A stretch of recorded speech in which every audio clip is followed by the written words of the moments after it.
Discourse on prophetic teaching methodology শিরোনামের এই শিক্ষা সেমিনারে আমাদের সবাইকে এরকম চমৎকার একটি পরিবেশে একত্রিত হওয়ার সুযোগ করে দিয়েছেন। আমরা সবাই পড়ছি কালিমাতুশ শুকর আলহামদুলিল্লাহ। আল্লাহর দরবারে শুকরিয়া জ্ঞাপনের পাশাপাশি আমি অত্র বিশ্ববিদ্যালয়ের কর্তৃপক্ষকে অন্তরের অন্তঃস্থল থেকে ধন্যবাদ এবং মোবারকবাদ জানাতে চাই এরকম চমৎকার একটি পরিবেশে চমৎকার একটি শিক্ষা সেমিনারের আয়োজন করবার জন্য। আজকের এই প্রোগ্রামে উপস্থিত আছেন অত্র বিশ্ববিদ্যালয়ের সম্মানিত ভাইস চ্যান্সেলর মহোদয়, ট্রাস্টি বোর্ডের সম্মানিত চেয়ারম্যান মহোদয়, ভাইস চেয়ারম্যান মহোদয়, বিভিন্ন অনুষদের ডিন মহোদয়, head of department, professors, lecturers, stuffs, media কর্মী, সাংবাদিক বন্ধুরা, ভলান্টিয়ার্স এবং প্রিয় শিক্ষার্থী বন্ধুরা, আমি সবাইকে আবারও অন্তরের অন্তঃস্থল থেকে শুভেচ্ছা জানিয়ে এবং মোবারকবাদ জানিয়ে প্রফেটিক টিচিং মেথোডোলজি এই শিরোনামে সামান্য কিছু আলোচনা শুরু করছি ইনশাআল্লাহ বিইذনিল্লাহ। আপনারা শুরুতেই শুনেছেন এটা কিছুটা একাডেমিক প্যাটার্নের আলোচনা হবে এবং একাডেমিক প্যাটার্নের আলোচনার একটা নেগেটিভ সাইড হচ্ছে একটু কাঠখোট্টা টাইপের আলোচনা হয় আর কি। মাহফিলে যেমনি আমরা খুব ইন্টারেক্ট করতে পারি, মাহফিলে যেমনি আমরা জিজ্ঞেস করি যে বলেন ঠিক কিনা, এইখানে হয়তো এরকম আমার যে চিরায়ত অভ্যাস সেটা হয়তো আপনারা দেখতে পাবেন না। ঠিক কিনা জোরে বলেন, আরও জোরে বলেন, আল্লাহু আকবার, সুবহান আল্লাহ, এগুলো হয়তো এখানে অতটা বলার সুযোগ হবে না যেহেতু একাডেমিক বা সেমি একাডেমিক একটা লেকচার, ফলে একাডেমিক একটা ভাইব এখানে আমরা রাখবার চেষ্টা করবো ইনশাআল্লাহ বিইذনিল্লাহ। সম্মানিত সুধীমণ্ডলী, প্রথমেই আমি জানতে চাচ্ছি যে আপনারা সবাই কেমন আছেন? আলহামদুলিল্লাহ, আমিও খুব ভালো আছি আলহামদুলিল্লাহ, সুম্মা আলহামদুলিল্লাহ। আইআইইউসি এই প্রতিষ্ঠানে আসলে, আইআইইউসিতে আসলে মনে হয় যে নিজের প্রতিষ্ঠানেই এসেছি, কেননা আমি আইআইইউএম এর ছাত্র আর কি, ইন্টারন্যাশনাল ইসলামিক ইউনিভার্সিটি মালয়েশিয়ার ছাত্র। তো ফলে আমার কাছে মনে হয় যে আইআইইউএম এর বাংলাদেশি ভার্সন হচ্ছে আইআইইউসি, এবং আইআইইউএম থেকে আমরা যারা পড়াশোনা করেছি, আমাদের সমসাময়িক বা আমাদের সিনিয়র্স, আমাদের অনেক ভাইরা এখানে সম্মানিত শিক্ষক হিসেবে কর্মরত আছেন। আমি ব্যাচেলর করেছি আল আজহার ইউনিভার্সিটিতে, সেখানকারও আমাদের অনেক সিনিয়র ভাইরা এখানে কর্মরত আছেন আলহামদুলিল্লাহ। তো নানা দিক থেকে নানাভাবে আইএসসির সাথে আমরা কানেক্টেড। এখানে আসার পর মনে হচ্ছে যে আমি কোনো একটা অ্যালুমনাই প্রোগ্রামে আসছি, মানে একদিক থেকে আইআইইউএম এর আমাদের টিচার্স যারা আছেন ওনারা, আবার আল আজহার থেকে যারা এখানে শিক্ষকবৃন্দ আছেন ওনারাও আছেন আলহামদুলিল্লাহ। তো সব মিলিয়ে এই বিবেচনায় আমার কাছে মনে হয় যে আমি নিজের প্রতিষ্ঠানে এসেছি আলহামদুলিল্লাহ। প্রথমে আমি বলে রাখছি যে আমি খুবই সম্মানিত বোধ করছি যে এরকম চমৎকার একটি শিক্ষা সেমিনারে আমাকে আলোচনা করবার সুযোগ দেওয়া হয়েছে এই চমৎকার বিশ্ববিদ্যালয়ে। আমার সামনে অনেক বিদগ্ধ স্কলার্স, রিসার্চার, বিদগ্ধ আলেমে দ্বীন, ওনাদেরকে আমি দেখতে পাচ্ছি। ওনারা যদি আজকের সেমিনারে আলোচনা করতেন, আমি নিচে বসে শুনতে পারলে আমি অনেক কিছু শিখতে পারতাম, সেটাই বেশি সুন্দর দেখাতো আর কি। কিন্তু সম্মানিত উস্তাজদের নির্দেশক্রমে, অনুমতিক্রমে আমি আজকের এই সেমিনারের টপিকের উপর কিছু কথা উপস্থাপন করবার চেষ্টা করব ইনশাআল্লাহ বিইذনিল্লাহ।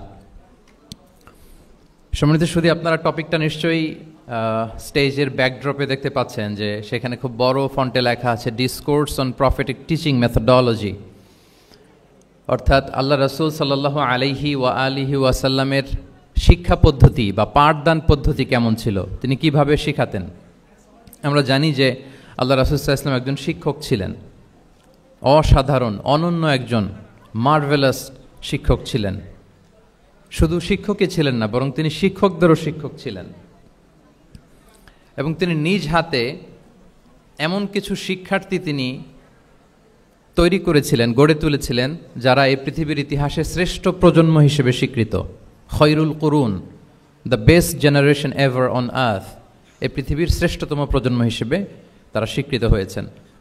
এবং তিনি তার শিক্ষা পদ্ধতির মধ্য দিয়ে গোটা বিশ্বকে সততা শিখিয়েছেন, সভ্যতা শিখিয়েছেন, মানবিকতা শিখিয়েছেন, স্পিরিচুয়ালিটি শিখিয়েছেন, আধ্যাত্মিকতা। তিনি আমাদেরকে শিখিয়েছেন পরিমিতিবোধ, তিনি আমাদেরকে শিখিয়েছেন জীবনবোধ, আমাদের স্রষ্টার সাথে তিনি আমাদেরকে পরিচিত করেছেন এবং সফলতার সহজ এবং সরল পথ তিনি আমাদেরকে বাতলে দিয়েছেন। তো আজকের এই ডিসকোর্সে বেসিকলি আমরা ওনার লাইফ স্কেলের একটা দিক নিয়ে ফোকাস করব, অর্থাৎ ওনার পাঠদান পদ্ধতি, কিভাবে তিনি সাহাবাদের সাথে ইন্টারেক্ট করতেন, তাদেরকে শিখাতেন, পাঠ দিতেন, শুধুমাত্র কেবলমাত্র এই বিষয়টাতে আমরা ফোকাস করবার চেষ্টা করব ইনশাআল্লাহ। আমি আমার আলোচনার শুরুতে সূরাতুল বাকারার একটি আয়াত তেলাওয়াত করেছি, 129 নম্বর আয়াত। এই আয়াতটি বেসিকলি আল্লাহ রাসূল সাল্লাল্লাহু আলাইহি ওয়া আলিহি ওয়াসাল্লামের জন্য সাইয়েদনা ইব্রাহিম আলাইহিস সালাম দোয়া করেছিলেন মক্কার ধুধুমরু প্রান্তরে। এখনকার মক্কার মতো না, তখন জনমানব শূন্য মক্কা ছিল, ধুধুমরু প্রান্তর, চারিদিকে কেউ নেই। তো এরকম একটি ব্যারেন ল্যান্ডে সাইয়েদনা ইব্রাহিম আলাইহিস সালাম আল্লাহ তাআলার কাছে একটা দোয়া করেছিলেন। ওই দোয়াটাই আল্লাহ তাআলা সরাসরি কোট করেছেন সূরা বাকারায় 129 নম্বর আয়াতে, এবং সেখানে তিনি বলেছেন, রব্বানা ওয়াবআথ ফীহিম রাসূলাম মিনহুম ইয়াতলু আলাইহিম আয়াতিকা ওয়া ইউআল্লিমুহুমুল কিতাবা ওয়াল হিকমা ওয়া ইউযাক্কিহিম ইন্নাকা আনতাল আজিজুল হাকীম। মানে হে আমাদের রব, এই ভূখণ্ডের মধ্য থেকেই এই জনপদবাসীর জন্য আপনি একজন রাসূল প্রেরণ করুন, যিনি আপনার নিদর্শনসমূহ তাদের সামনে পাঠ করে শোনাবে, যিনি আপনার কিতাব তাদেরকে শিক্ষা দিবে, তাদেরকে পরিশুদ্ধ করবে, তাদেরকে প্রজ্ঞা শিখাবে, পরিশুদ্ধ করবে, এবং নিশ্চয় আপনি পরাক্রমশালী, নিশ্চয় আপনি প্রজ্ঞাময়। এই দোয়াটি ছিল সাইয়েদনা ইব্রাহিম আলাইহিস সালামের, এবং রাসূল সাল্লাল্লাহু আলাইহি ওয়াসাল্লাম আগমনের প্রায় 2500 বছর আগে ইব্রাহিম আলাইহিস সালাম এই দোয়াটি করেছিলেন। 2500 বছর আগে, যখন কেউ ছিল না মক্কায়। মক্কা ওয়াজ এ টোটালি ব্যারন ল্যান্ড, কোনো গাছপালা ছিল না, কিছু ছিল না। সেই দোয়া আল্লাহ তাআলা কবুল করেছিলেন, এবং এই দোয়ায় বেসিকলি তিনি আখিরি নবীর জন্য 4টা ফিচার কামনা করেছেন, যে আল্লাহ এই 4টা ফিচার দিয়ে আপনি নবী পাঠাবেন। এর মধ্যে একটা ছিল ওয়া ইউআল্লিমুহুমুল কিতাব, যে এমন নবী যেন হয় তিনি এই জনপদের লোকদেরকে কিতাব শিখাবে। কি শিখাবে? কিতাব। ওয়া ইউআল্লিমুহুমুল কিতাব, তার মানে রাসূল সাল্লাল্লাহু আলাইহি ওয়াসাল্লাম তিনি যে শিক্ষক হয়ে আসবেন, তিনি যে আল্লাহর কিতাব পৃথিবীবাসীকে শোনাবেন, তেলাওয়াত করে শোনাবেন, শেখাবেন, এই দোয়া রাসূল সাল্লাল্লাহু আলাইহি ওয়াসাল্লাম আগমনের 2500 বছর আগে সাইয়েদনা ইব্রাহিম আলাইহিস সালাম করেছিলেন। এবং রাসূল সাল্লাল্লাহু আলাইহি ওয়াসাল্লাম নিজেও বিভিন্ন হাদিসে ঘোষণা করেছেন যে আমি শিক্ষক হিসেবে প্রেরিত হয়েছি। ওয়া ইন্নামা বুইসতু মুআল্লিমান, আমি এই পৃথিবীতে শিক্ষক হিসেবে এসেছি। রাসূল সাল্লাল্লাহু আলাইহি ওয়াসাল্লাম 2টা গ্রুপ দেখলেন মসজিদে, এক গ্রুপ তারা জিকির আজকার করে, আরেক গ্রুপ তারা রিসার্চ করে, গবেষণা করে। রাসূল সাল্লাল্লাহু আলাইহি ওয়াসাল্লাম বললেন 2 দলই ভালো কাজ করতেছে, কিন্তু রাসূল সাল্লাল্লাহু আলাইহি ওয়াসাল্লাম যারা গবেষণা করতেছে, পড়াশোনা করতেছে, ফিকহ নিয়ে আলোচনা করতেছে, তাদের সাথে যেয়ে বসে গেলেন। আর তিনি বললেন ওয়া ইন্নামা বুইসতু মুআল্লিমান, আমি এই গ্রুপকে প্রায়োরিটি দিয়েছি কারণ আমি নিজেই শিক্ষক হিসেবে প্রেরিত হয়েছি। তারা অজ্ঞদেরকে শিক্ষা দিচ্ছে, জাহেলদেরকে, যারা কিছু জানে না, জ্ঞানের ছোঁয়া যাদের মধ্যে লাগেনি, এই গ্রুপ তাদেরকে এনলাইটেন করছে, আলোকিত করছে, ফলে আমি তাদেরকে প্রায়োরিটি দিলাম, তাদের সাথে বসে গেলাম। ওয়া ইন্নামা বুইসতু মুআল্লিমান, কারণ আমি পৃথিবীতে শিক্ষক হিসেবে প্রেরিত হয়েছি।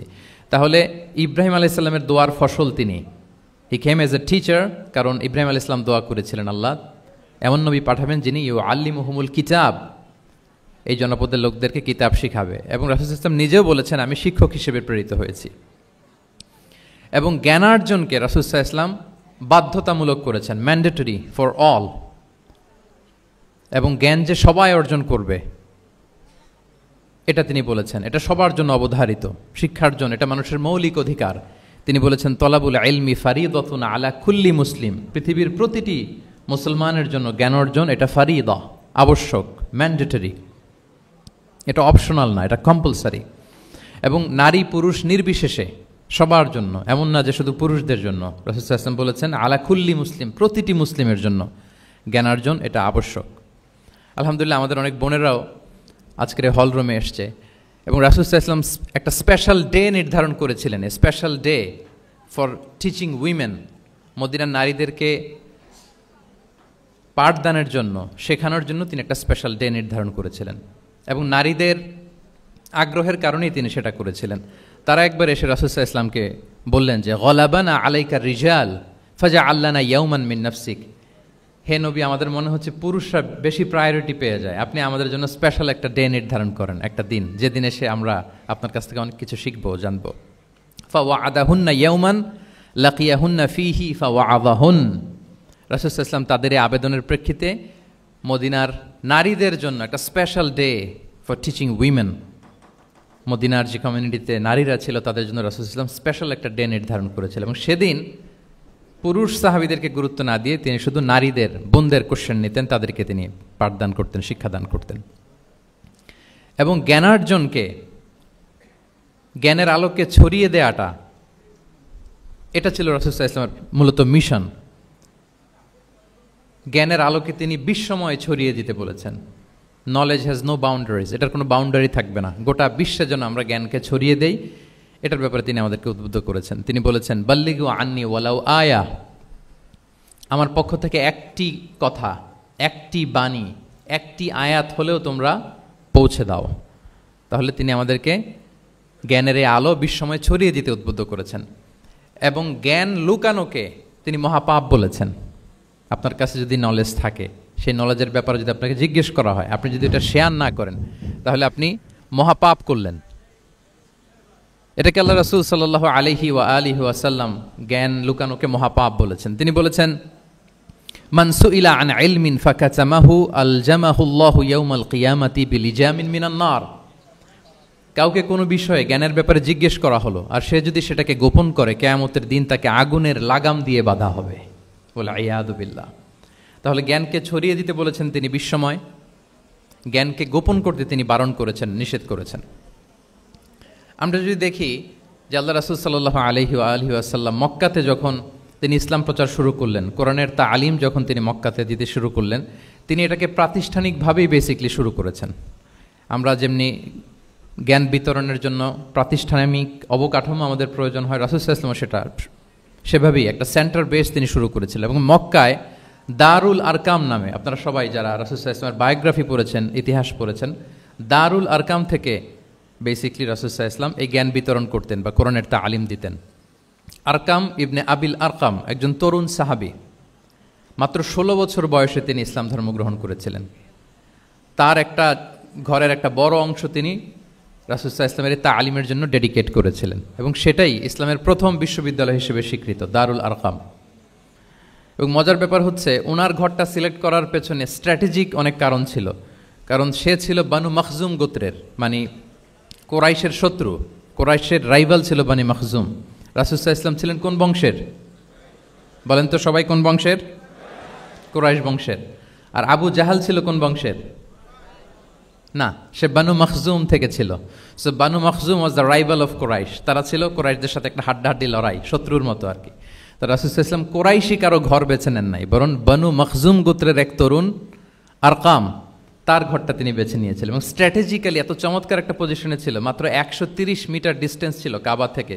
কাবা থেকে 130 মিটার দক্ষিণ পূর্বে এই আরকাম রাদিয়াল্লাহু তাআলা আনহুর ঘর ছিল। ফলে এই ঘরে যদি তিনি গ্যাদারিং করেন, কেউ আর সন্দেহ করবে না, যেহেতু এটা বানু মাখজুম গোত্রের একজন যুবকের ঘর। আল্লাহু আকবার। তো রাসূল সাল্লাল্লাহু আলাইহি ওয়াসাল্লাম এই দারুল আরকামে বসেই বেসিকলি তিনি এই কোরআনের তালিম, এই শিক্ষা, এই পাঠদান মক্কাতে সেন্টার বেস তিনি শুরু করেছিলেন। এবং মদিনায় যদি আমরা দেখি, মদিনা তো মসজিদে নববী নির্মাণের পরপরই মসজিদে নববীর একেবারে পেছন দিকে, এই হলরুমের পেছন দিকে যেরকম একটা জায়গা ছাউনির মতো, মসজিদে নববীর ঠিক পেছনে খেজুরের ডাল দিয়ে, খেজুরের পাতা দিয়ে ছাউনি দিয়ে একটা জায়গা তিনি করেছিলেন, যেটাকে আমরা আহলে সুফার সেন্টার হিসেবে জানি। মদিনায় তিনি সুফা ইউনিভার্সিটি প্রতিষ্ঠা করেছিলেন। তাহলে মক্কায় তিনি কোরআনের তালিম দিতেন দারুল আরকাম থেকে, আর মদিনায় যেয়ে তিনি আহলে সুফাদেরকে সেই সুফা এরিয়াতে, সেখানে তিনি কোরআনের তালিম দিতেন। এবং সেখানে প্রায় 400 জন দরিদ্র মুহাজির সাহাবী সেখানে বসে কোরআনের হেফজ করত, রাসূল সাল্লাল্লাহু আলাইহি ওয়াসাল্লামকে বিভিন্ন বিষয়ে জিজ্ঞেস করত। ইসলামের বুনিয়াদি শিক্ষা, the basic of the basics of Islam, আহলে সুফার সাহাবারা সেখানে দুনিয়ার সব কিছুকে স্যাক্রিফাইস করে দিয়ে সেখানে ওনারা রাসূল সাল্লাল্লাহু আলাইহি ওয়াসাল্লামের কাছ থেকে তালিম গ্রহণ করতেন। এবং দূর দূরান্ত থেকে আগন্তুক সাহাবারা যখন আসতো, তারাও এখানে থাকতো। যেহেতু 400 জন থাকার মতো একটা প্লেস, রাসূল সাল্লাল্লাহু আলাইহি ওয়াসাল্লামকে তারা দিনের খুঁটিনাটি বিষয় জিজ্ঞেস করতেন। এবং সালাত শেষে এরকম অনেক হাদিস পাওয়া যায় যে রাসূল সাল্লাল্লাহু আলাইহি ওয়াসাল্লাম আহলে সুফার সাহাবীদের সাথে ওখানে বসেছেন, তাদের সাথে গল্প করেছেন, তাদের প্রশ্নের বিভিন্ন উত্তর দিয়েছেন। তাহলে সেন্টার বেজ শিক্ষাদান এটা কিন্তু রাসূল সাল্লাল্লাহু আলাইহি ওয়াসাল্লামের জীবনী থেকে আমরা দেখেছি। এবং যখন মসজিদে নববীর পেছনে আহলে সুফাদের 400 জনের পরে যখন আরও বেড়ে যাচ্ছিল, তখন রাসূল সাল্লাল্লাহু আলাইহি ওয়াসাল্লাম মসজিদের বাইরে মুকরিম বিন নাওফাল রাদিয়াল্লাহু তাআলা আনহুর একটা ঘরে আরেকটা সেন্টার করেছিলেন, এটাকে বলা হতো দারুল কুররা। এভাবে একটার পর একটা সেন্টার রাসূল সাল্লাল্লাহু আলাইহি ওয়াসাল্লাম তিনি নির্মাণ করেছেন এবং দ্বীনের বাণীকে তিনি ছড়িয়ে দিয়েছেন। এবং এখান থেকে যারা শিক্ষা অর্জন করতো, বেসিকলি তারা তো হেফজ করতো, কোরআনের যে আয়াতগুলো নাজিল হতো এগুলো হেফজ করতো, দিনের অন্যান্য বুনিয়াদি ব্যাপারে তারা শিক্ষা গ্রহণ করতেন। তো এই সাহাবীদেরকে কুররা বলা হতো। তাদেরকে আবার রাসূল সাল্লাল্লাহু আলাইহি ওয়াসাল্লাম বিভিন্ন এলাকাতে মুআল্লিম হিসেবে প্রেরণ করতেন। এটা রাসূল সাল্লাল্লাহু আলাইহি ওয়াসাল্লামের সুন্নাহ ছিল যে কোনো এলাকায় দ্বীনের শিক্ষা দেওয়ার জন্য আগে মুআল্লিম পাঠাতেন। আমরা জানি যে হিজরতের আগে রাসূল সাল্লাল্লাহু আলাইহি ওয়াসাল্লামের আগেও তিনি মদিনাতে একজন সাহাবীকে পাঠিয়েছিলেন, মুসআব বিন উমাইর। এটা জানি না আমরা সবাই, মুসআব বিন উমাইরকে তিনি পাঠিয়েছিলেন। খুবই ড্যাশিং চেহারার ছিল, খুবই অ্যারিস্টোক্রেট একটা ফ্যামিলির ছিল। উনি এত চমৎকার পারফিউম ইউজ করতেন, উনি কোনো রাস্তা দিয়ে হেঁটে গেলে সবাই বুঝতো এই রাস্তা দিয়ে কিছুক্ষণ আগে হেঁটে গিয়েছে মুসআব বিন উমাইর। তো বাংলা একটা কথা আছে, আগে দর্শনদারি পরে গুণ বিচারী, এরকম একটা কথা আছে না? সো মদিনার লোকটা যাতে ইসলামের প্রতি খুব দ্রুত অ্যাট্রাক্টেড হয়, এজন্য তিনি আবু বকর রাদিয়াল্লাহু তাআলা আনহুকে পাঠাননি, ওমরে ফারুককে পাঠাননি, বরং মুসআব বিন উমাইর রাদিয়াল্লাহু তাআলা আনহুকে মুআল্লিম হিসেবে, he was the first ambassador of Islam, প্রথম অ্যাম্বাসেডর হিসেবে তিনি মদিনায় গিয়েছিলেন। এবং মদিনাতে আহলে সুফার মধ্যে থেকে যারা অগ্রগামী ছিল, দারুল কুররা থেকে যারা অগ্রগামী ছিল, তাদেরকে আল্লাহ রাসূল সাল্লাল্লাহু আলাইহি ওয়া আলিহি ওয়াসাল্লাম জ্ঞান বিতরণের জন্য, কোরআন শেখানোর জন্য বিভিন্ন জায়গায় পাঠাতেন। আপনারা উহুদের যুদ্ধের পরপরই বিরে মাউনার ঘটনা শুনে থাকবেন। সেখানে রাসূল সাল্লাল্লাহু আলাইহি ওয়াসাল্লাম 70 জন হাফেজ সাহাবী, মানে ওই সময় পর্যন্ত যতটুকু কোরআনের আয়াত নাজিল হয়েছিল এগুলো যারা মুখস্থ করে ফেলেছিলেন, এরকম 70 জন সাহাবীকে একটা এরিয়াতে তিনি পাঠিয়েছিলেন। এবং এটা আসলে বিট্রে করেছিল তারা বলেছিল যে আমরা তাদেরকে নিয়ে যাব আমাদের এলাকায়, তারা দিন পৌঁছাবে। কিন্তু এই 70 জন সাহাবীকে বিট্রে করে তারা হত্যা করেছিল, ওনারা শাহীদ হয়েছিলেন। এবং এতে রাসূল সাল্লাল্লাহু আলাইহি ওয়াসাল্লাম অনেক কষ্ট পেয়েছিলেন। যে সমস্ত গোত্র এই কাজের সাথে জড়িত ছিল, টানা 1 মাস তাদের বিরুদ্ধে রাসূল সাল্লাল্লাহু আলাইহি ওয়াসাল্লাম বদদোয়া করেছেন, কুনুতে নাজেলা করেছেন ফজরের সালাতের পরে। তাহলে এই যে ন্যারেশনগুলো, বর্ণনাগুলো আমি কেন উপস্থাপন করছি আপনাদের সামনে, এটা বোঝানোর জন্য যেটার পরম্পরাটা কীরকম, রাসূল সাল্লাল্লাহু আলাইহি ওয়াসাল্লাম কীভাবে কোন সেন্টার থেকে শুরু করলেন, তারপরে কিভাবে এটার ডেভেলপমেন্ট হচ্ছিল, তারপরে কিভাবে এটা আগাতে লাগলো। তাহলে রাসূল সাল্লাল্লাহু আলাইহি ওয়াসাল্লাম বিভিন্ন জায়গায় যে মুআল্লিম পাঠাতেন, এটার রেফারেন্সও আমরা পেলাম যে তিনি তো এখানে শেখাচ্ছেন, যখন অনেক বেড়ে গেল, চাহিদা বাইরে অনেক বেশি, তিনি এখান থেকে ছাত্রদেরকে, সাহাবাদেরকে বিভিন্ন জায়গায় মুআল্লিম হিসেবে প্রেরণ করতেন। এবং শিক্ষার বিনিময়ে তিনি বদরের যে বন্দীরা ছিল তাদের মুক্তিপণের অ্যানাউন্সমেন্ট করেছেন, র্যানসম, এটা আপনারা জানেন। আমি একটু কুইজ নিয়ে নেই আপনাদের। বলেন, বদরে মুসলমানদের পক্ষ থেকে শহীদ হয়েছিল কয়জন? কতজন? 14 জন, মাশাআল্লাহ। আর কুরাইশদের পক্ষ থেকে 70 জন। বন্দী হয়েছিল কয়জন দেখি? হ্যাঁ, 70 জন তারা নিহত হয়েছিল আর 70 জন বন্দী হয়েছিল। তো বদরের যুদ্ধে এই 70 জন যারা কুরাইশদের মধ্যে থেকে বন্দী হয়েছিল, তাদের মুক্তিপণ হিসেবে ফিদিয়া, র্যানসম হিসেবে রাসূল সাল্লাল্লাহু আলাইহি ওয়াসাল্লাম 4000 দিরহামের অ্যানাউন্সমেন্ট করেছেন। মানে দিরহাম মানে হচ্ছে সিলভার কয়েন আর কি। তৎকালীন সময় দিনার হচ্ছে গোল্ড কয়েন আর দিরহাম মানে সিলভার কয়েন। তো রাসূল সাল্লাল্লাহু আলাইহি ওয়াসাল্লাম 4000 সিলভার কয়েনের ঘোষণা করেছেন যে তোমরা যদি মুক্তি পেতে চাও তাহলে 4000 রৌপ্য মুদ্রা দিয়ে, সিলভার কয়েন দিয়ে তারপরে তোমরা মুক্তি পেতে হবে। তখন তিনি অ্যানাউন্স করলেন যে কারো যদি এই সামর্থ্য না থাকে যে 4000 স্বর্ণ মুদ্রা দিয়ে তোমরা র্যানসম আদায় করতে পারবো না, তাহলে এই লোকদের মধ্য থেকে যারা লিখতে পড়তে জানে তারা যদি মদিনার 10 জন শিশুকে লেখাপড়া শিখিয়ে দেয় তাহলে এটা তাদের মুক্তিপণ হয়ে যাবে। আল্লাহু আকবার। তাহলে শিক্ষাটাকে রাসূল সাল্লাল্লাহু আলাইহি ওয়াসাল্লাম কীভাবে দেখতেন, এটাকে কতটা গুরুত্ব দিতেন? তখন কিন্তু মুসলমানদের আর্থিকভাবে খুব কঠিন অবস্থা যাচ্ছিল। তখন এই জাতীয় ফিদিয়াগুলো, র্যানসমগুলো খুব জরুরি ছিল। তারপরে তিনি ঘোষণা করেছেন যাদের সামর্থ্য নাই তারা যদি লিখতে পড়তে জানে, মদিনার 10 জন ছেলে মেয়েকে তারা যদি লেখাপড়া শিখিয়ে দিতে পারে, এইটা তাদের মুক্তিপণ হিসেবে কনসিডার করা হবে। আল্লাহু আকবার। তাহলে সম্মানিত সুধী, আমরা সেই ইব্রাহিম আলাইহিস সালাতু ওয়াস সালামের দোয়া থেকে শুরু করে বদরের যুদ্ধ পর্যন্ত চলে আসলাম যে রাসূল সাল্লাল্লাহু আলাইহি ওয়াসাল্লাম শিক্ষাটাকে, এডুকেশনকে এবং শিক্ষার বাণীকে বিশ্বময় ছড়িয়ে দিতে তিনি কীরকম পদক্ষেপ নিয়েছেন ওভারঅল একটা আমরা আইডিয়া পেয়েছি। এটা ছিল আমার ইন্ট্রোডাক্টরি ডিসকাশন। এখন আমি মূল আলোচনায় চলে যাই যে রাসূল সাল্লাল্লাহু আলাইহি ওয়াসাল্লাম সাহাবাদেরকে যে তিনি শেখাতেন, ওনার পাঠদান পদ্ধতি কেমন ছিল। প্রথম কথা হচ্ছে রাসূল সাল্লাল্লাহু আলাইহি ওয়াসাল্লাম পিতৃস্নেহে সাহাবাদেরকে শিক্ষা দিতেন, as like a father teaching his child, teaching his son or daughter. পরম মমতায় বাবা যেমনি তার সন্তানকে পরম যত্নে, পরম আদরে, পরম মমতায় শেখায়, ভুল ধরিয়ে দেয়, সংশোধন করে দেয়, আল্লাহ রাসূল সাল্লাল্লাহু আলাইহি ওয়া আলিহি ওয়াসাল্লাম সন্তানকে যেমনি বাবা পরম মমতায় আদর করে শেখায় ঠিক সেভাবে শেখাতেন। এবং তিনি বলেছেন যে ইন্নামা আনা লাকুম বিমানজিলাতিল ওয়ালিদি উআল্লিমুকুম, নিশ্চয় আমি তোমাদের বাবার মতো, বাবা যেমনি ছেলে মেয়েদেরকে শেখায়। এবং এই হাদিসে এসছে যে রাসূল সাল্লাল্লাহু আলাইহি ওয়াসাল্লাম তাদেরকে শিখিয়েছেন সাহাবাদেরকে যে ওয়াশরুমে গেলে কিভাবে ক্লিন হইতে হবে, টু দ্য ডাইরেকশন অফ কেবলা বসা যাবে না, কেবলাকে পেছনে রেখে বসা যাবে না, এমনকি ঢিলাগুলো ইউজ করতে হলে ডান হাতে ইউজ করা যাবে না, বাঁ হাতে। তারপর এটা বেজোর হইতে হবে। এরকম ধরে ধরে উম্মাকে শিখিয়েছেন। নারীদের মেনস্ট্রুয়েশনাল পিরিয়ডের ব্যাপারে বিধানগুলো শিখিয়েছেন। স্বামী স্ত্রীর অন্তরঙ্গ মুহূর্তের ব্যাপারে মাসআলা কি, ব্যাপারগুলো কি, লিগ্যাল অপিনিয়ন কি, ধরে ধরে বাবা মা যেমনি ছেলে মেয়েদেরকে ধরে ধরে শিখিয়ে দেয় যে এইভাবে this is good and this is bad, dos and don'ts যেমনি মা বাবা শেখায়, আল্লাহ রাসূল সাল্লাল্লাহু আলাইহি ওয়াসাল্লাম বলেন ইন্নামা আনা লাকুম বিমানজিলাতিল ওয়ালিদি ওয়া আল্লিমুকুম, আমি তোমাদের বাবার মতো, বাবা যেমনি শেখায় পরম মমতায়, এভাবে আমি তোমাদেরকে শিক্ষা দিই। এবং রাসূল সাল্লাল্লাহু আলাইহি ওয়াসাল্লাম খুব সহজ করে উপস্থাপন করতেন, কোনো কিছুকে জটিল করতেন না। এটা কিন্তু একজন আদর্শ শিক্ষকের বৈশিষ্ট্য। মানে as easier as you can, যত সহজ করে আপনি আপনার প্রেজেন্টেশনটা করতে পারবেন তত বেশি আপনার শিক্ষার্থীরা আপনার কাছ থেকে ওই মেসেজ, ওই শিক্ষা, সেটা ওই বার্তাটা তারা গ্রহণ করতে পারবে। এবং সহিহ মুসলিমের হাদিস, আল্লাহ রাসূল সাল্লাল্লাহু আলাইহি ওয়াসাল্লাম তিনি বলেন ইন্নাল্লাহা লাম ইয়াবআসনি মুআন্নিতান ওয়ালা মুতাআন্নিতান ওয়ালাকিন বাআসানি মুআল্লিমান মুয়াসসিরান। আল্লাহু আকবার। আল্লাহ তাআলা আমাকে কঠোরতা আরোপকারী, জটিলকারী করে প্রেরণ করেননি, বরং সহজভাবে, সহজ পন্থায় শিক্ষাদানকারী শিক্ষক হিসেবে প্রেরণ করেছেন।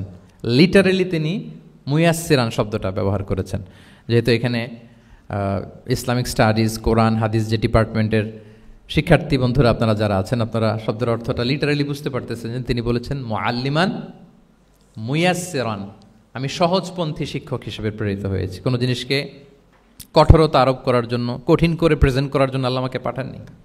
রাসূল সাল্লাল্লাহু আলাইহি ওয়াসাল্লাম he used to make things easy and easy, খুব সহজ করে উপস্থাপন করতেন। এবং রাসূল সাল্লাল্লাহু আলাইহি ওয়াসাল্লামের শিক্ষাদান পদ্ধতি ছিল অপটিমিস্টিক, আশাব্যঞ্জক, আশাবাদী। অর্থাৎ তিনি যখন কিছু বলতেন, শেখাতেন, মানুষ আশাবাদী হয়ে উঠত, কনফিডেন্ট পেত, ভয় পেত না। আমরা অনেক সময় মানুষকে খুব ভয় দেখাই। রাসূল সাল্লাল্লাহু আলাইহি ওয়াসাল্লাম কাউকে যখন কোনো দায়িত্ব দিয়ে কোথাও প্রেরণ করতেন, ওনার বিখ্যাত হাদিস তিনি বলতেন ইয়াসসিরু ওয়ালা তুআসসিরু বাশশিরু ওয়ালা তুনাফিরু, সহজ করো, কঠিন করো না, সুসংবাদ দাও, দিন থেকে মানুষকে ভাগিয়ে দিও না। মানে আমাদের প্রেজেন্টেশন যেন এমন না হয় যে আমাদের কথা শুনে মানুষ ভাগে, কাছে কাছে আসে না, বরং এমনভাবে প্রেজেন্টেশন করো যাতে মানুষ কাছে আসে, কমফোর্ট ফিল করে, ওইটাকে রিসিভ করে এবং জীবনের সাথে সে অ্যাডজাস্ট করতে পারে।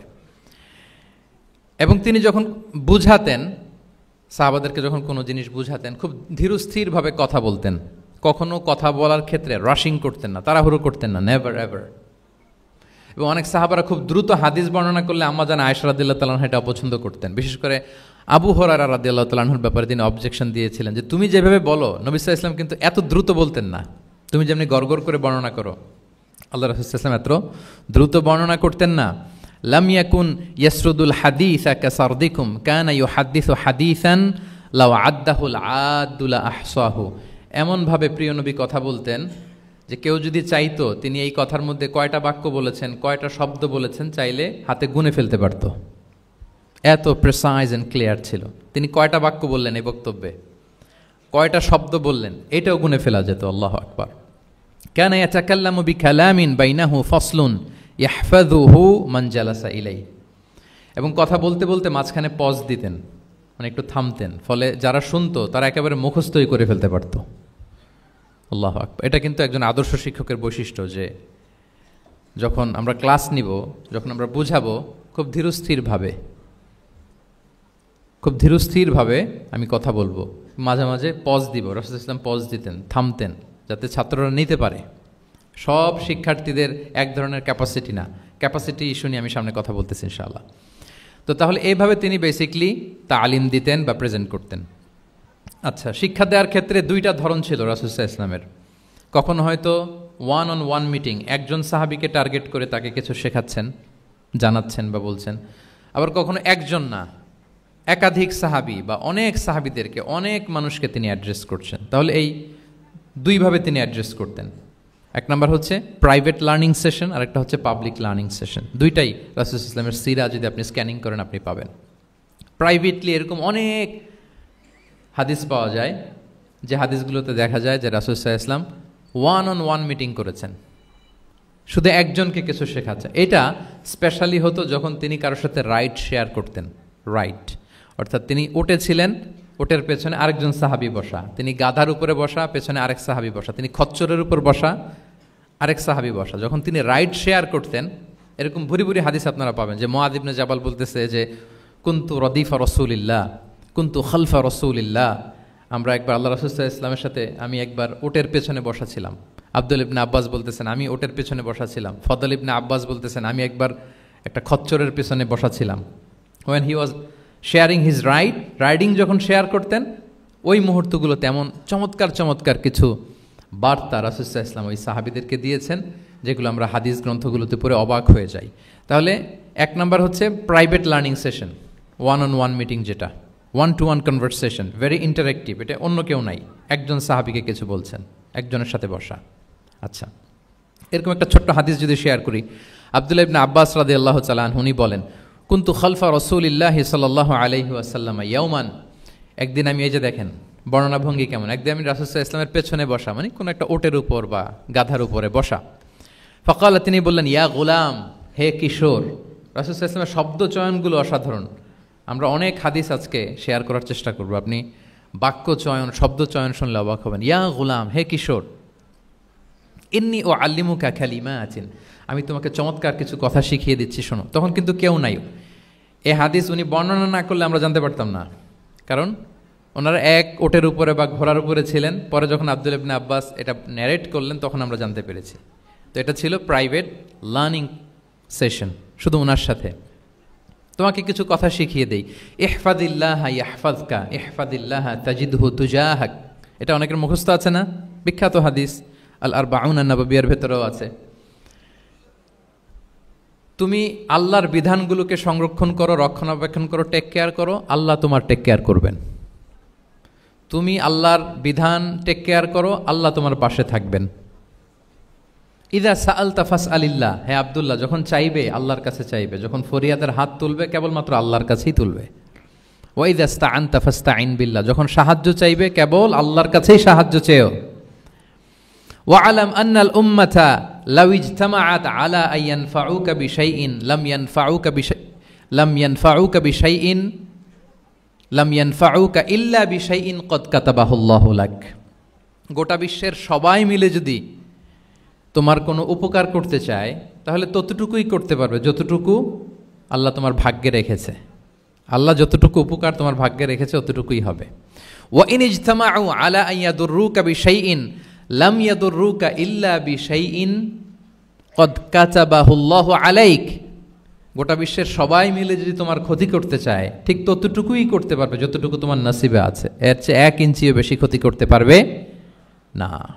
রুফিআতিল আকলামু ওয়া জাফফাতিস সুহুফ, কলম উঠিয়ে নেওয়া হয়েছে, এখন যা হবার তাই হবে।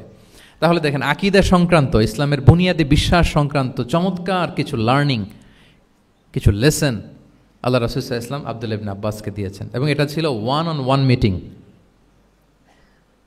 Private learning session. আর কেউ ছিল না তখন। আব্দুল্লাহ ইবনে আব্বাস এটা শুনেছেন এবং আমাদের কাছে বর্ণনা করেছেন। আচ্ছা, এটা গেল একটা। আরেকটা কি বলেছিলাম? একটা তো প্রাইভেট লার্নিং সেশন, আরেকটা পাবলিক। বলেন আমার সাথে, মেক এ নয়েজ। আরেকটা কি? Public learning session. ওইটা একা একা না, হয়তো অনেক সাহাবী একসাথে আছে, তাদেরকে কিছু বলছেন বা শেখাচ্ছেন, অথবা হিউজ কংগ্রেগেশন, অনেক বড় গ্যাদারিং। লেটস সে মসজিদে নববীতে তিনি যে খুতবাগুলো দিয়েছেন, প্রায় 10 বছর তো তিনি খতিব ছিলেন, এই যতগুলো খুতবা দিয়েছেন, এটা অফকোর্স কি পাবলিক লার্নিং সেশন। বিভিন্ন প্রেক্ষাপটে জনপরিসরে দেয়া রাসূল সাল্লাল্লাহু আলাইহি ওয়াসাল্লামের যে শিক্ষামূলক বক্তব্যগুলো, এগুলো পাবলিক লার্নিং সেশন। বিদায় হজের ভাষণ বিশাল এক কংগ্রেগেশনের সামনে তিনি অ্যাড্রেস করেছিলেন, ওইটা কি ছিল? Public learning session. তাহলে সেখানের পদ্ধতিটা বেসিকলি দুই ধরনের, একটা ছিল, বলেন আমার সাথে, একটা ছিল প্রাইভেট লার্নিং সেশন আর একটা পাবলিক লার্নিং সেশন। আচ্ছা, এই তো, লেটস মুভ অন। এবার আমরা চলে যাব যে তিনি যেসব শিখন পদ্ধতি অবলম্বন করতেন, শেখানোর ক্ষেত্রে কি কি মিনস, কি কি ওয়ে তিনি অবলম্বন করতেন, সেগুলো আমরা শেয়ার করি। অনেকগুলো মিনস তিনি ইউজ করতেন, অনেকভাবে তিনি পাঠদান করতেন, সাহাবাদেরকে শিক্ষা দিতেন। এর মধ্যে অন্যতম একটা মাধ্যম হচ্ছে তিনি সাহাবাদেরকে কোশ্চেন করতেন, কোশ্চেন করে সঠিক উত্তর পেলে তিনি উৎসাহ দিতেন খুব। মনে রাখতে হবে রাসূল সাল্লাল্লাহু আলাইহি ওয়াসাল্লামের শিক্ষাটা বেসিকলি ছিল Q&A বেসড। সামনে আমরা ইন ডেপথ যখন আরও ঢুকবো, basically oral based, oral session ছিল, মুখে মুখে। কারণ আমাদের মতো তো এত কাগজ কলম ছিল না, এখন যেমনি আপনাদেরকে হোমওয়ার্ক দেয়, অ্যাসাইনমেন্ট দেয়, এগুলো ছিল না কি তখন? রাসূল সাল্লাল্লাহু আলাইহি ওয়াসাল্লামের সময় অ্যাসাইনমেন্ট দেওয়ার রীতি ছিল? বলেন, আপনাদের অ্যাসাইনমেন্ট দেয় স্যাররা? হ্যাঁ, সবাইকে দেয়? ভাল লাগে অ্যাসাইনমেন্ট করতে?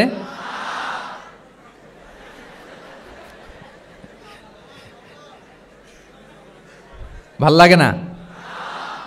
আচ্ছা, ভাল লাগে কার কার দেখি, হাত তোলেন। সর্বনাশ, মাত্র ৩-৪ জন হাত তুলে বলতেছে যে ভাল লাগে এদের। আচ্ছা, ভাল লাগে না কার কার দেখি?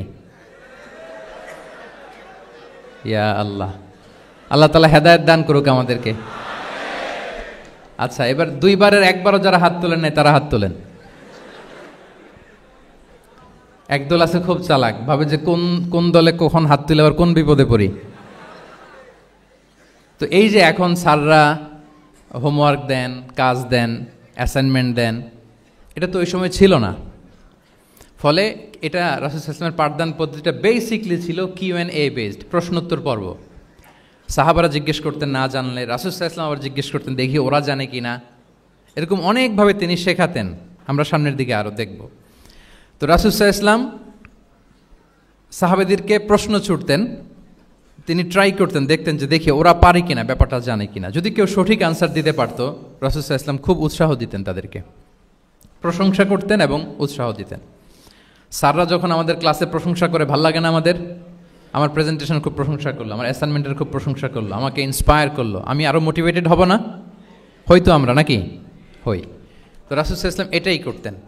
উবাই ইবনে কাআব রাদিয়াল্লাহু তাআলা আনহুকে উনি প্রশ্ন করলেন, আল্লাহ রাসূল সাল্লাল্লাহু আলাইহি ওয়া আলিহি ওয়াসাল্লাম প্রশ্ন করলেন যে, ইয়া আবাল মুনজির, এটা ওনার কুনিয়া, আতাদরি আইয়ু আয়াতিন মিন কিতাবিল্লাহি মাআকা আ'যাম, তুমি কি জানো যে আল্লাহর কিতাবের কোন আয়াতটা সর্বশ্রেষ্ঠ? সর্বশ্রেষ্ঠ আয়াত কোনটা তুমি জানো? তখন উবাই ইবনে কাআব রাদিয়াল্লাহু তাআলা আনহু বললেন যে, আল্লাহু লা ইলাহা ইল্লা হুয়াল হাইয়ুল কাইয়্যুম, মানে আয়াতুল কুরসি। এটা কোন আয়াত? আয়াতুল কুরসি। এটা ফরজ সালাতের পর আমরা সবাই পড়ি তো নাকি? হ্যাঁ, মান কারা আয়াতুল কুরসি দুবরা কুল্লি সালাতিন মাকতুবাতিন লাম ইয়ামনাহু মিন দুখুলিল জান্নাতি ইল্লাল মাউত। ফরজ সালাতের পরে যারা আয়াতুল কুরসি পড়ে, তার জান্নাতে প্রবেশে কোনো বাধা থাকে না, একটা জিনিস ছাড়া, মানে মৃত্যু, মরণ। লোকটা মরে না তাই জান্নাতে যায় না, মরলেই জান্নাত, মরলেই জান্নাতি। তো হে উবাই, হে ইয়া আবাল মুনজির, তুমি কি জানো কোরআনের সর্বশ্রেষ্ঠ আয়াত কোনটা? তিনি বললেন যে আয়াতুল কুরসি। এটা শুনে রাসূল সাল্লাল্লাহু আলাইহি ওয়াসাল্লাম খুব খুশি হলেন। খুশি হয়ে কি করলেন? ফাদারাবা ফি সদরি, তিনি বললেন যে তিনি আমার বুকে একটা আলতো চাপড় দিলেন। এটা ভালোবাসার আলতো চাপড়, এরকম উৎসাহ দেওয়ার জন্য, যে সাবাস। আমরা মাঝে পিঠে কাউকে আলতো চাপড় দিয়ে কি বলি? ব্রেভো, সাবাস, মাশাআল্লাহ, এগুলো বলি না?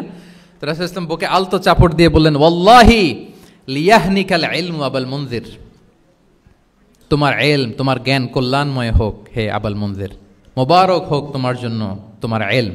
মে knowledge be present for you, তোমার জ্ঞানটা বরকতময় হোক, কল্যাণময় হোক। তাহলে তিনি যখন সঠিক উত্তর দিতে পারলেন, রাসূল ইসলাম খুশি হয়ে বকে আলতো চাপড় দিয়ে তার প্রশংসা করলেন, তার জন্য দোয়া করলেন। রাসূল ইসলাম এভাবে উৎসাহ দিতেন। এতে করে কি হয়? শিক্ষার্থীদের কনফিডেন্ট বাড়ে। কি হয়? যে স্যার যখন আমাকে এত কিছু বলতেছে, তাহলে নিশ্চয়ই আমি কিছু একটা ভালো কিছু করছি, আমাকে দিয়ে কিছু একটা হবে। আমাকে দিয়ে, আমরা অনেক সময় ভুল করে বলে ফেলি যে তোকে দিয়ে কিছুই হবে না, বলে ফেলি না? এতে হয় কি? কনফিডেন্ট কমে যায়। মা বাবারাও এটা করে যে তুই কিছুই পারবি না, তোকে দিয়ে কিছুই হবে না। বাংলাদেশে একটা বিখ্যাত কথা আছে, ওই যে ছেলে মেয়ে এ প্লাস না পেলে পাশের বাড়ির কেউ পেলে বলে যে ওর পা ধোয়া পানি খা। কি বলে? তুই এ প্লাস পাইলি না, ওই দেখ ওই বাড়িতে পেয়ে গেল, ওর কি খা? পা ধোয়া পানি খা। তো আসলে এতে কি হয়? কনফিডেন্স কমে যায় ছেলে মেয়েদের। এটা যেন আমরা না বলি, বরং ওদেরকে ইন্সপায়ার করতে হবে, হ্যাঁ, উৎসাহিত করতে হবে, প্রশংসা করতে হবে। সাহাবীদের ভালো কিছু দেখলে সঠিক উত্তর তারা দিতে বলে রাসূল ইসলাম এভাবে প্রশংসা করতেন। আচ্ছা, গেল, এটা একটা পদ্ধতি। আরেকটা হচ্ছে কোনো গুরুত্বপূর্ণ জিনিসকে এমফেসাইজ করার জন্য রাসূল ইসলাম রেপিটেশন করতেন, তাকরার করতেন। গুরুত্বপূর্ণ জিনিসকে তিনি 3 বার উল্লেখ করতেন, তাকরার করতেন। আত্তাকওয়া হাহুনা, আত্তাকওয়া হাহুনা, আত্তাকওয়া হাহুনা ওয়া ইউশিরু ইলা সদরিহি সালাসা মাররাত। তাকওয়া এখানে, এখানে, এখানে 3 বার। একবার বললেই তো হয়ে যায়, 3 বার কেন বলেন? এটা গুরুত্বপূর্ণ, ভেরি ইম্পর্টেন্ট ইস্যু। গুরুত্ব বোঝানোর জন্য এমফেসাইজ করতে যে তিনি কোনো জিনিসকে কয়বার বলতেন? 3 বার। বিদায় হজের ভাষণ যখন দিলেন, ভাষণ দেয়া শেষ, এবার বলতেছে আল্লাহুম্মা হাল বাল্লাগতু, আল্লাহুম্মা হাল বাল্লাগতু, আল্লাহুম্মা হাল বাল্লাগতু, আল্লাহুম্মা ফাশহাদ। 3 বার বললেন যে আল্লাহ আমাকে যা পৌঁছাতে বলেছেন, হে মহাসমাবেশ তোমরা বলো আমি কি পৌঁছাতে পেরেছি? আমি কি ঠিকঠাক পৌঁছালাম? আমি কি সব তোমাদেরকে বলেছি? সাক্ষ্য দাও, সাক্ষ্য দাও। সবাই বললো ইয়া রাসূলুল্লাহ, আল্লাহ যেমনটি বলেছেন সব আপনি আমাদের কাছে পৌঁছে দিয়েছেন, কিছু লুকোচুরি করেন নাই, কিছু লুকান নাই। তাহলে 3 বার জানতে চাইলেন, কয়বার? হ্যাঁ, এটা রাসূল সাল্লাল্লাহু আলাইহি ওয়াসাল্লামের একটা গুরুত্বপূর্ণ অভ্যেস ছিল, যে যেটাকে তিনি এমফেসাইজ করতে চাইতেন, যেটা গুরুত্বপূর্ণ কোনো বিষয়, এটাকে তিনি রিপিট করতেন বারবার, সাধারণত 3 বার। সাধারণত কয়বার? তাহলে গুরুত্বপূর্ণ জিনিসগুলো আমরা বারবার বলবো, যাতে আমাদের শিক্ষার্থীরা সহজে সেটা মুখস্থ করে ফেলতে পারে। আচ্ছা, আবার রাইডিং শেয়ারের আর একটা ঘটনা। মুআয ইবনে জাবাল রাদিয়াল্লাহু তাআলা আনহু, উনি একবার রাসূল সাল্লাল্লাহু আলাইহি ওয়াসাল্লামের সাথে বাহনের পেছনে ছিলেন, হয়তো উট। কুনতু রিদফান নবী, মুআয ইবনে জাবাল বলেন, আমি রাসূল সাল্লাল্লাহু আলাইহি ওয়াসাল্লামের পেছনে একবার বসা ছিলাম। তো তখন হঠাৎ করে রাসূল সাল্লাল্লাহু আলাইহি ওয়াসাল্লাম আমাকে ডাক দিলেন। রাসূল সাল্লাল্লাহু আলাইহি ওয়াসাল্লাম সামনে, মুআয ইবনে জাবাল পেছনে। হঠাৎ ডেকে বললেন, ইয়া মুআয ইবনে জাবাল, হে মুআয ইবনে জাবাল। তো তিনি বললেন খুব বিনয়ের সাথে, কুলতু লাব্বাইকা রাসূলুল্লাহি ওয়া সাআদাইক, মানে হে আল্লাহ রাসূল আমি হাজির, আমি প্রস্তুত। হে আল্লাহ রাসূল আপনি খালি অর্ডার করেন, বান্দা হাজির। আমরা এরকম বলি না মাঝে মাঝে বাংলায়? কি বলি? বান্দা হাজির, মানে আমি আছি আপনার খেদমতে, আপনি বলেন। তো রাসূল সাল্লাল্লাহু আলাইহি ওয়াসাল্লাম বললেন, ইয়া মুআয ইবনে জাবাল লাব্বাইকা রাসূলুল্লাহি ওয়া সাআদাইক, ইয়া রাসূলুল্লাহ আমি হাজির। কিন্তু রাসূল সাল্লাল্লাহু আলাইহি ওয়াসাল্লাম কিছু বলেন না, কিছুই বলেন না। আবার যাচ্ছে, উট যাচ্ছে যাচ্ছে যাচ্ছে, কয়েক মিনিট পরে আবার ডাক দিলেন, ইয়া মুআয ইবনে জাবাল, হে মুআয। উনি একই কথা, লাব্বাইকা রাসূলুল্লাহ সাআদাইক, হে আল্লাহ রাসূল আমি হাজির, উপস্থিত। আবার ইয়া মুআয ইবনে জাবাল, হে মুআয।